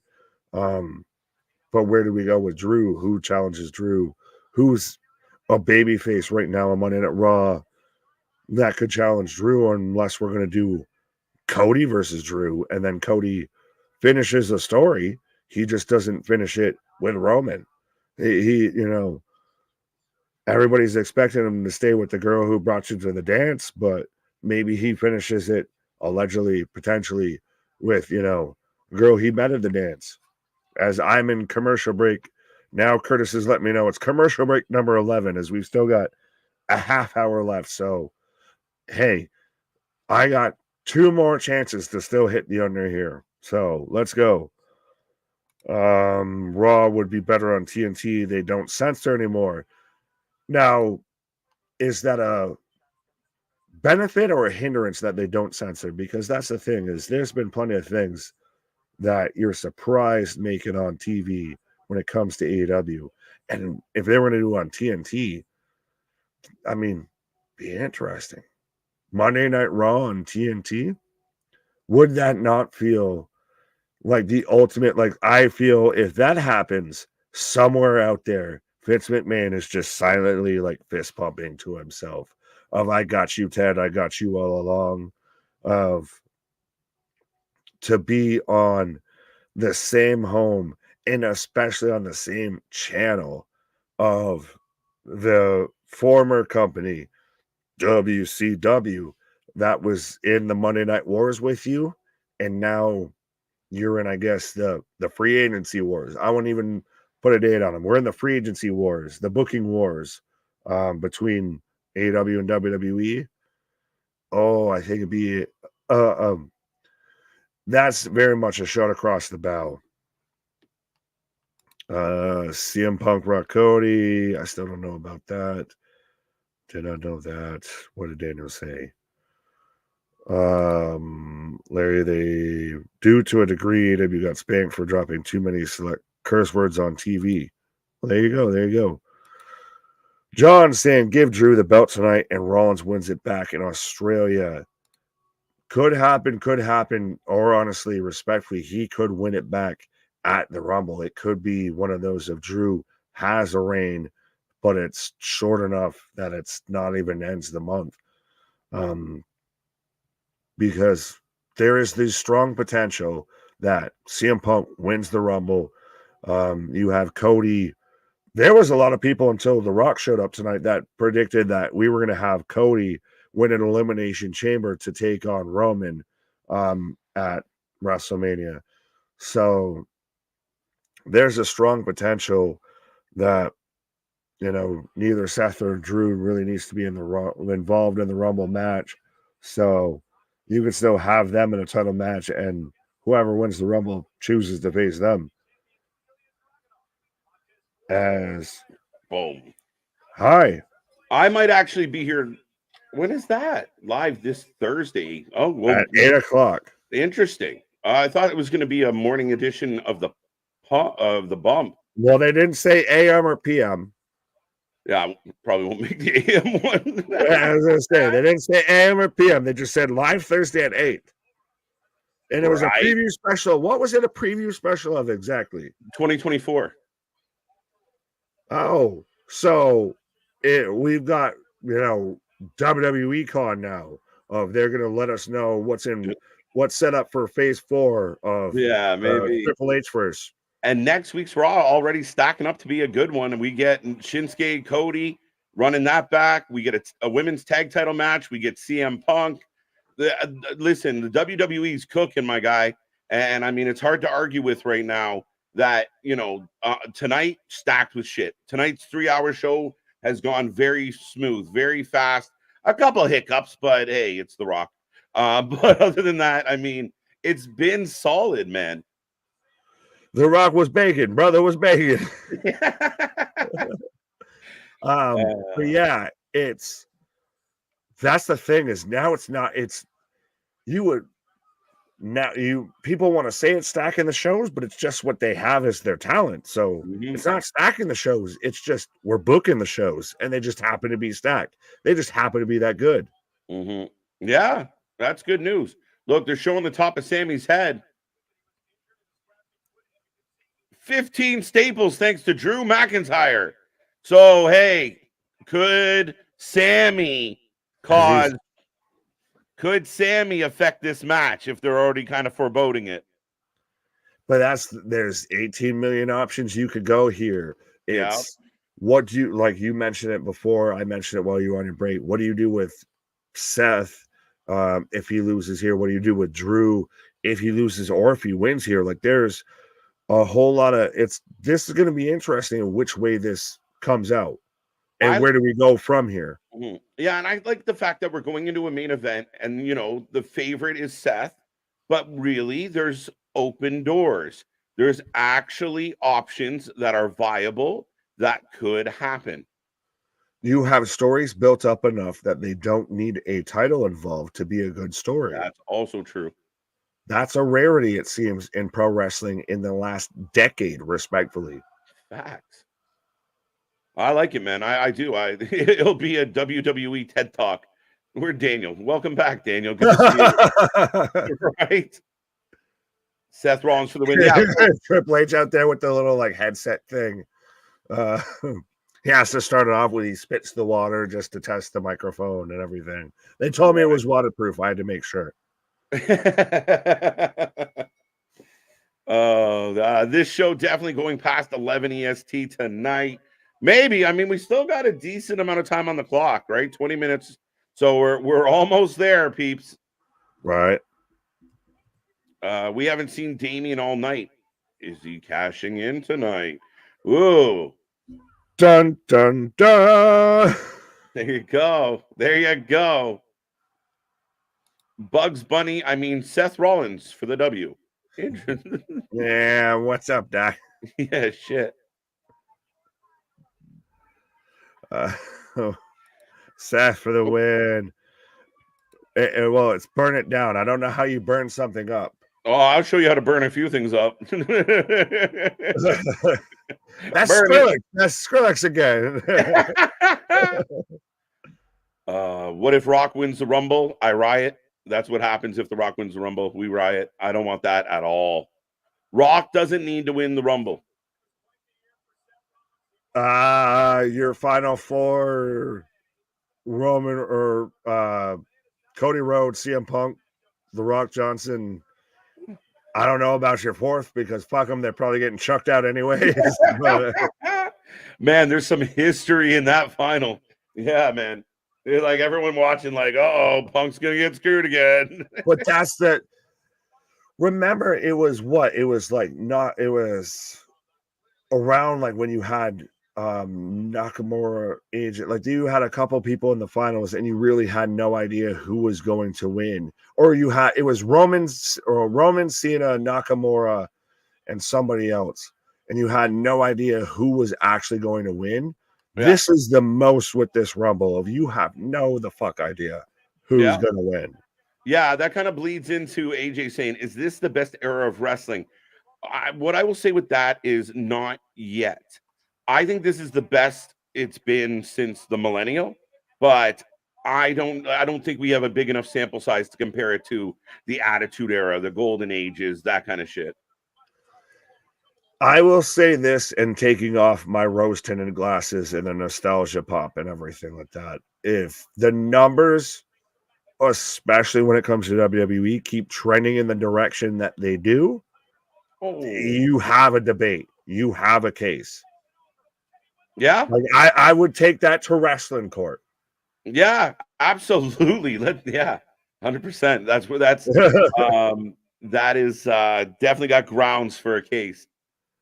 Dun dun. Let's all go to court now. Dun dun. Dun. Hey, you lawyer guys, you don't know me and KJ are watching you. Wow, we're high for sure. Justice for Sammy. Sammy could be a factor in this. That's very interesting. See, if the Canuck don't fit, you must have quit. Well, yeah, man. Punk wins Rumble and blows a kiss to Hunter.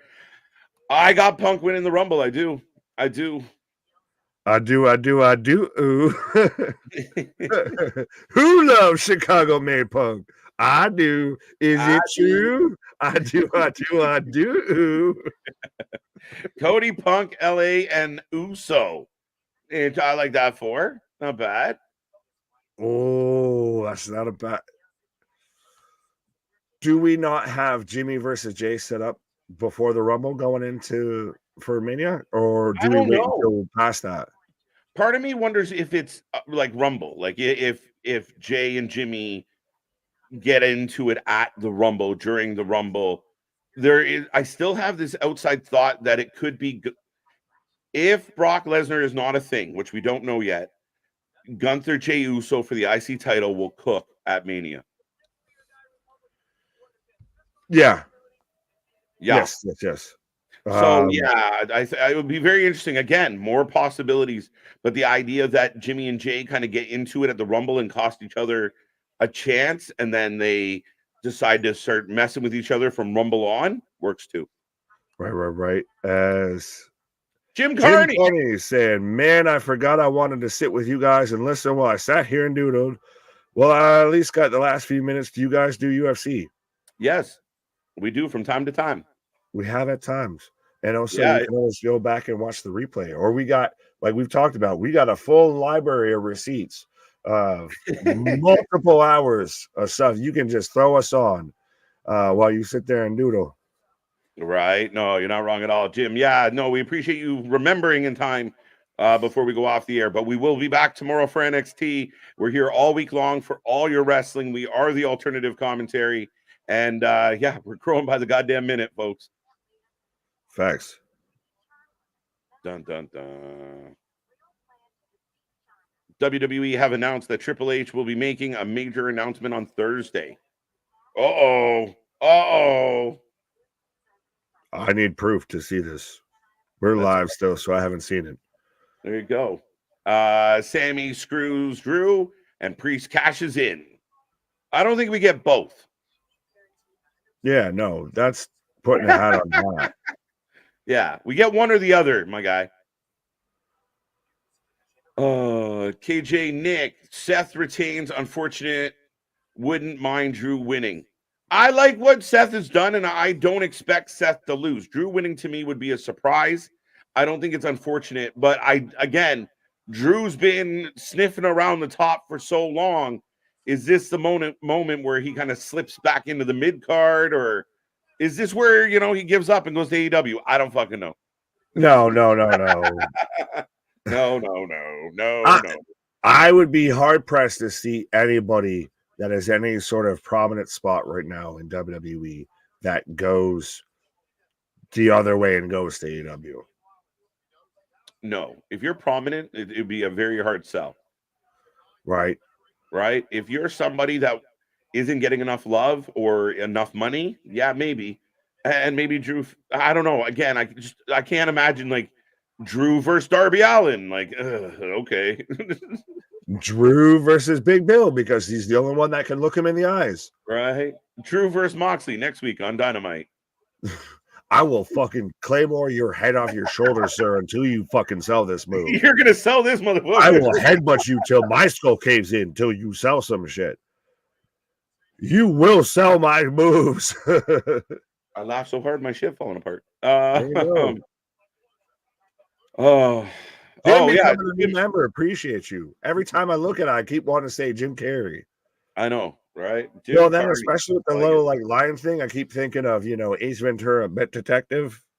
And well, from one lion, at least it's not a rhino. Right, from one lion to another lion. Thank you for being here, Jim. Thank you, and anyone else out there, be a Jim, be a member. I was about to start going, why the fuck you lying? Why you always lying? Oh. Seth drops Drew. Oh, Hurricane Rana. Right. Do you think we will have a run over? I don't know. We never know with Raw. Yeah, it's unlike the other company to where they'll tell you before you tune in of how it's going to have, like 15 minutes of run over. And then still somehow managed to have 25 minutes of run over. Right. We might have run over just because The Rock wouldn't shut the fuck up. You won't. Shut the fuck up. You won't. Oh, both men down. Oh, outside. There you go. Hurricane Run or Spenton Splash. Yeah, Tope Kanhaha. I like that we got it. We got it over the top, but not in the usual spots, like not the predictable spots of like here it comes. Yeah, well, not to the entrance ramp, not to yeah. Alrighty then. Notice how the camera cuts haven't been jarring. It hasn't looked like you're on a roller coaster or on a fucking paved sidewalk watching this show. Say that. Yeah, funny you say that because we haven't got a lot of the clip. You follow everything as a single shot. Imagine that. Right. Frog splash! I thought he got the knees up. 1, 2. Two go. Right there. Dystopian injustice. Why do I feel like he's just trying to do like his best Corey Graves and trying to hide in a metal reference there? Who says that in a regular sentence? Honestly, who throws a shoe? Who throws a shoe? Cody Punk Seth, that's a good one. Reed getting a bit of love there. WWE with Endeavor is trying to push more international. Rock and Roman would be a nice boost to that. Oh, again, as far as global recognition, yeah. And you want to bring back some lapsed wrestling fans? Tell them The Rock's going to be on the pay-per-view. People can say whatever they want. They can shit on the segment we just had. It's still the fucking Rock, guys. Right. As Rollins up top, superplex rolls through. Drew hits a Falcon Arrow on him. One, two go. And we're cooking. We're cooking.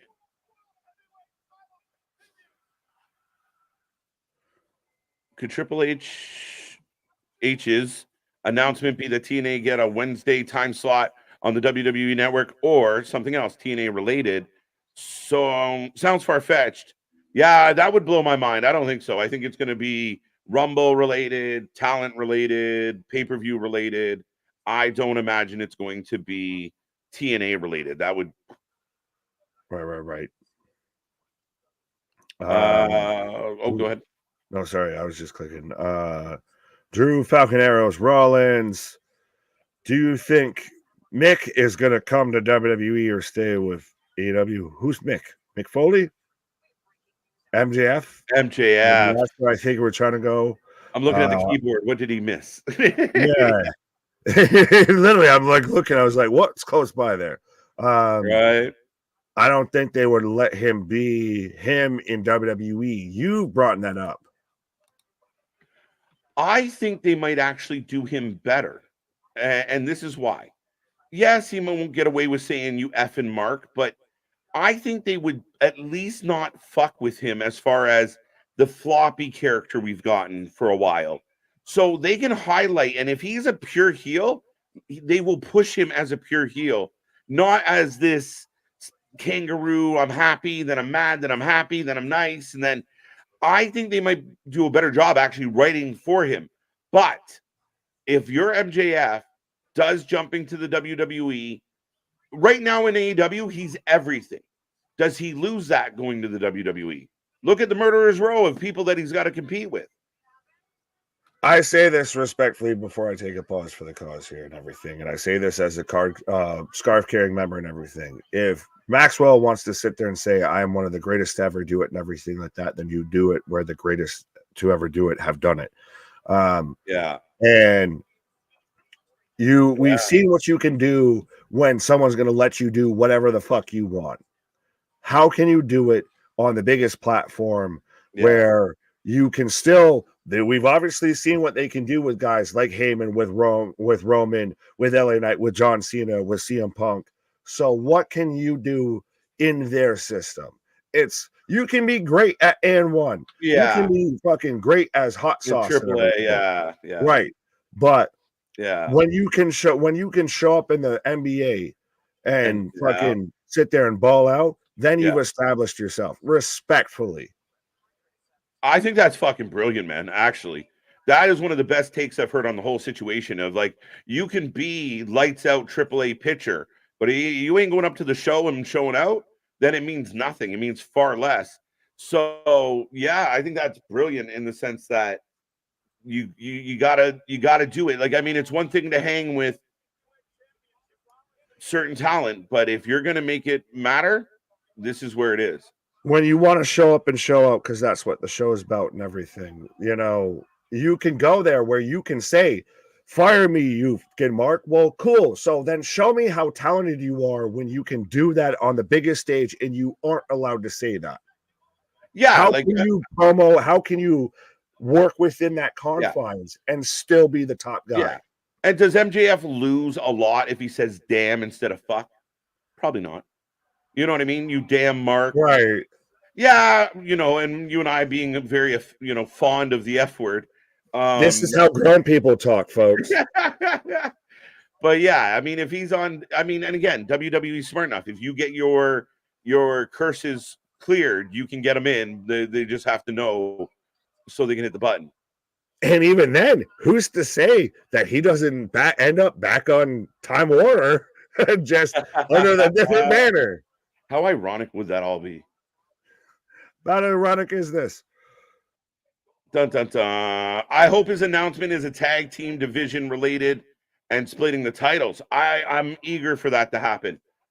Rollins goes for the stomp, misses. Future shock, DDT. Both men down. Good match, guys. Good match. So much for Cody finishing the story of Mania. Not yet. Not yet. I don't know yet. It's looking a little bleak. I will give you that. Randy brings in MJF and Braun Breaker Evolution 2. Ooh, okay. That's got, I mean, I can get behind something like that. Don't know what way he's hopping. Sit down. Whoa.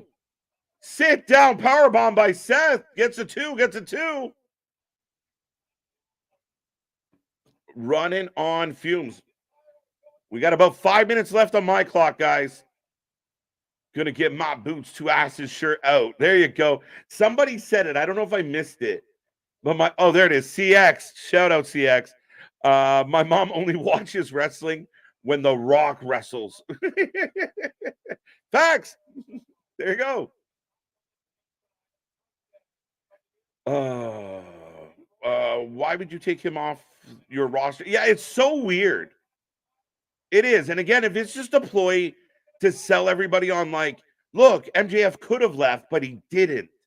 I don't know. It's a weird scenario. Pedigree! McIntyre at 2 3/4. The crowd is into this, guys. How you feeling? How are we feeling about this main event right now? Let MJF run over people in NXT. He might actually have to make a pit stop. I know my buddy Nick would scream at me for saying this, but just stop in and then. Oh, we got Damian Priest, ladies and gentlemen. Weird timing.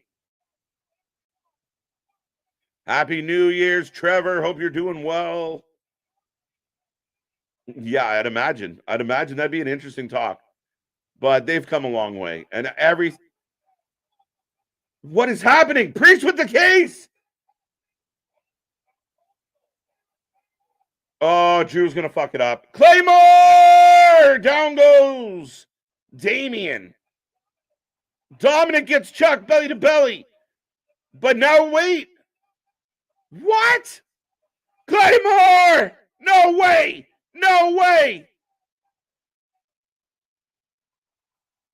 Oh, his foot's on the rope. Oh my God. His toe is on the rope. Drew with his not the best ring awareness. What is happening? Yeah, I'm kind of with you there, my guy. And they all kind of go the same way. They are pushing my patience with that. I again, and the fact that didn't pay off with Drew getting the win right there, that's where that would make the most sense. But still, got me on the edge of my seat. Foot on rope. Didn't even notice it because you're used to like the foot under the rope or foot on the rope. His foot over the rope. I was like, why didn't he count? What happened? Why did he stop? Priest can still cash in, yes. Oh, Seth. Pedigree on the table. And the table doesn't budge. Table didn't budge. And this is it. Stop. That's going to be it, folks. Yeah, table said not tonight. Not tonight. And still your World Heavyweight Champion, Seth Rollins. Not without some twists and turns, but real now table. Cry me a river. 6-0. Stomp. Rollins wins. Pedigree always sucks from Seth. Pedigree is one of my favorite finishers ever from one of my favorite guys that ever did it.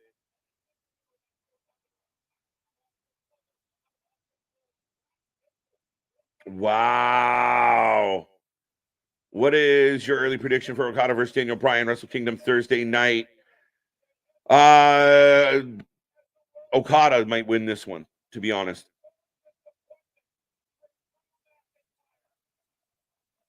It was ready, willing, and table. I like that, Big Nick. Shout out as we go off the air. Seth Rollins victorious.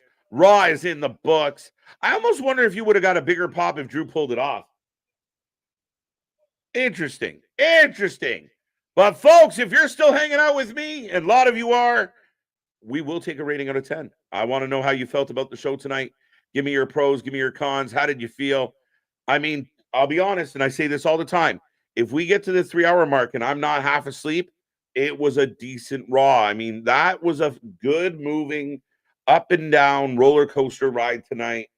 I give Raw a lot of marks. I mean, we got a couple lulls in there, but again, you expect it.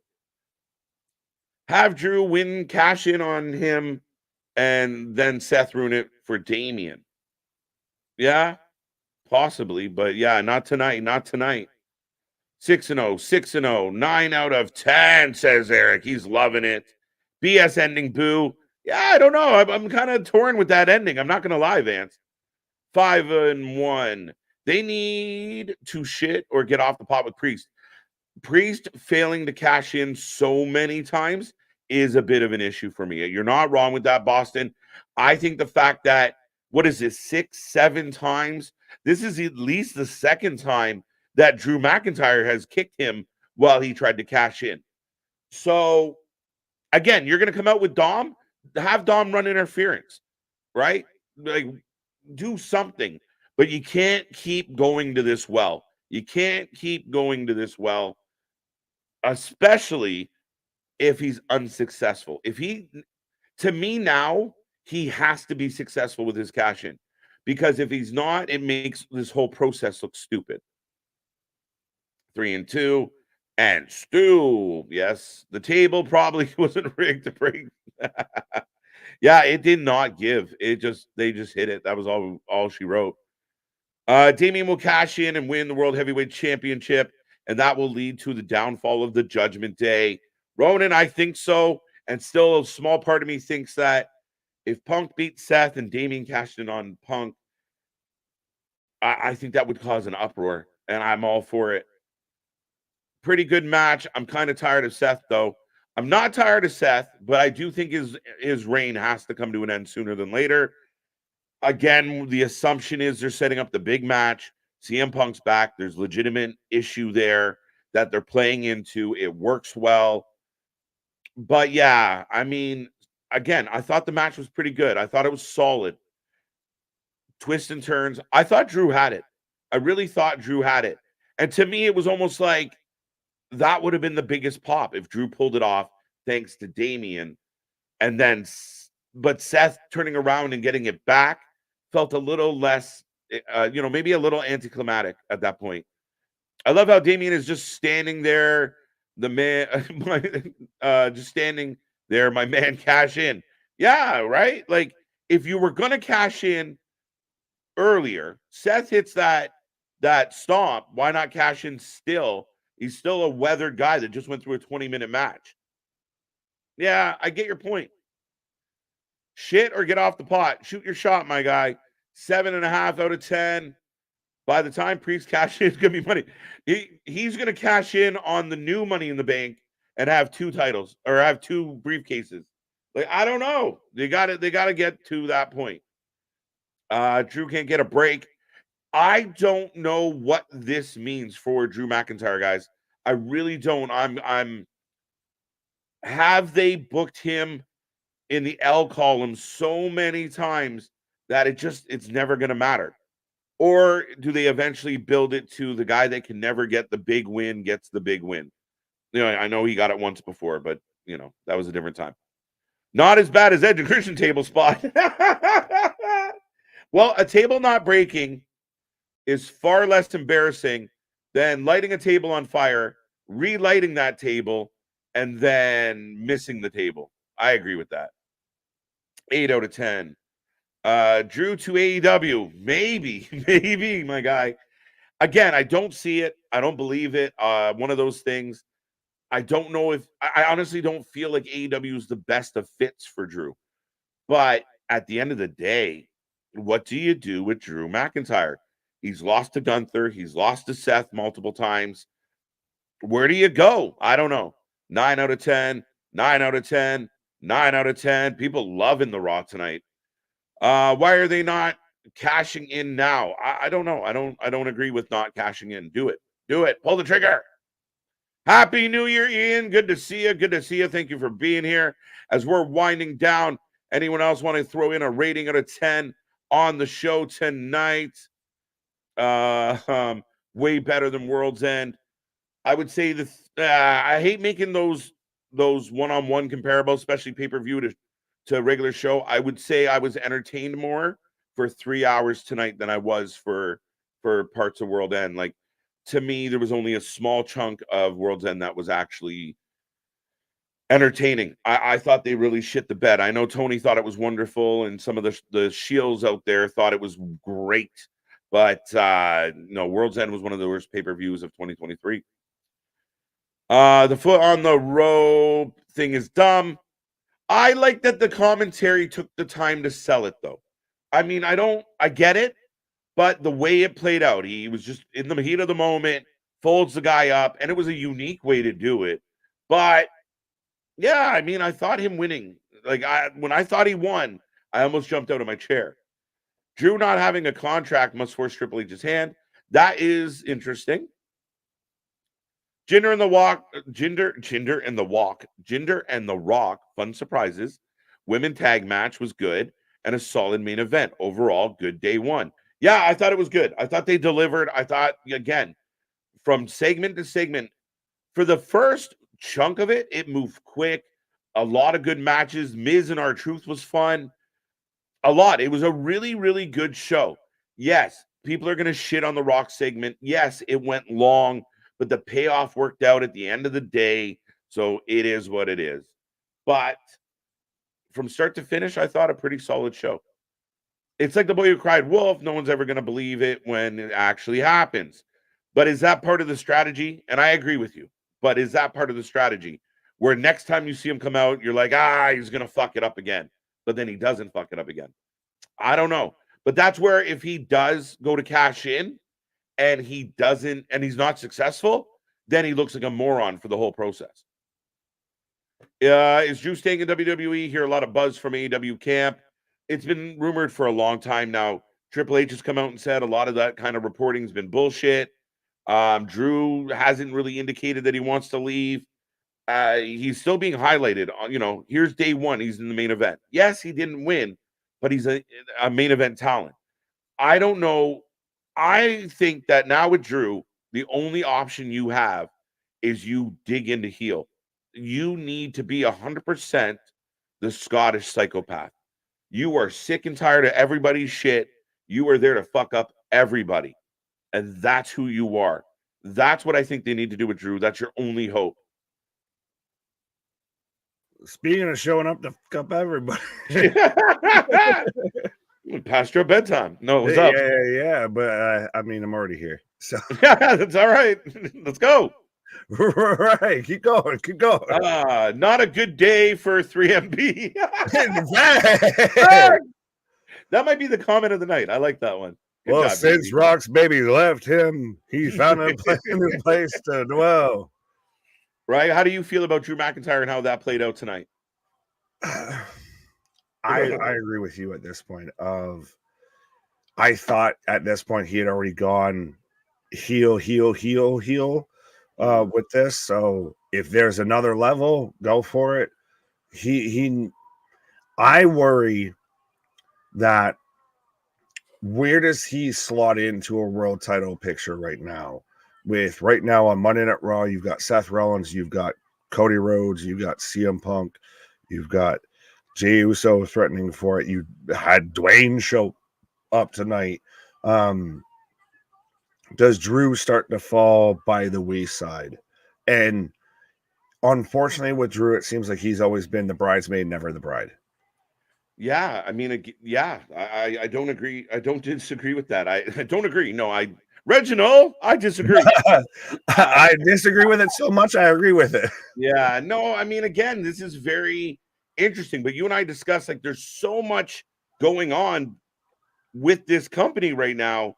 Drew might get shuffled out. I don't know, but again, I don't see him fitting AEW greatly, but I don't know, man. No, I don't see. That's the weird thing is, let's look at the other big era that everybody kind of is now starting to compare this to, of the Attitude Era. I So like you that, had yeah. Shawn, Hunter, Austin, Rock, Dwayne, Taker, Kane, etc., etc. You had a stacked top of the card, and there's nothing saying that Drew doesn't, end up in a world title picture. Or think about for how long Triple H was always the guy that was in the match with Rock and Austin, pretty much to take the pinfall, but it was still goddamn Triple H out there with his, denim vest on a leather jacket, which is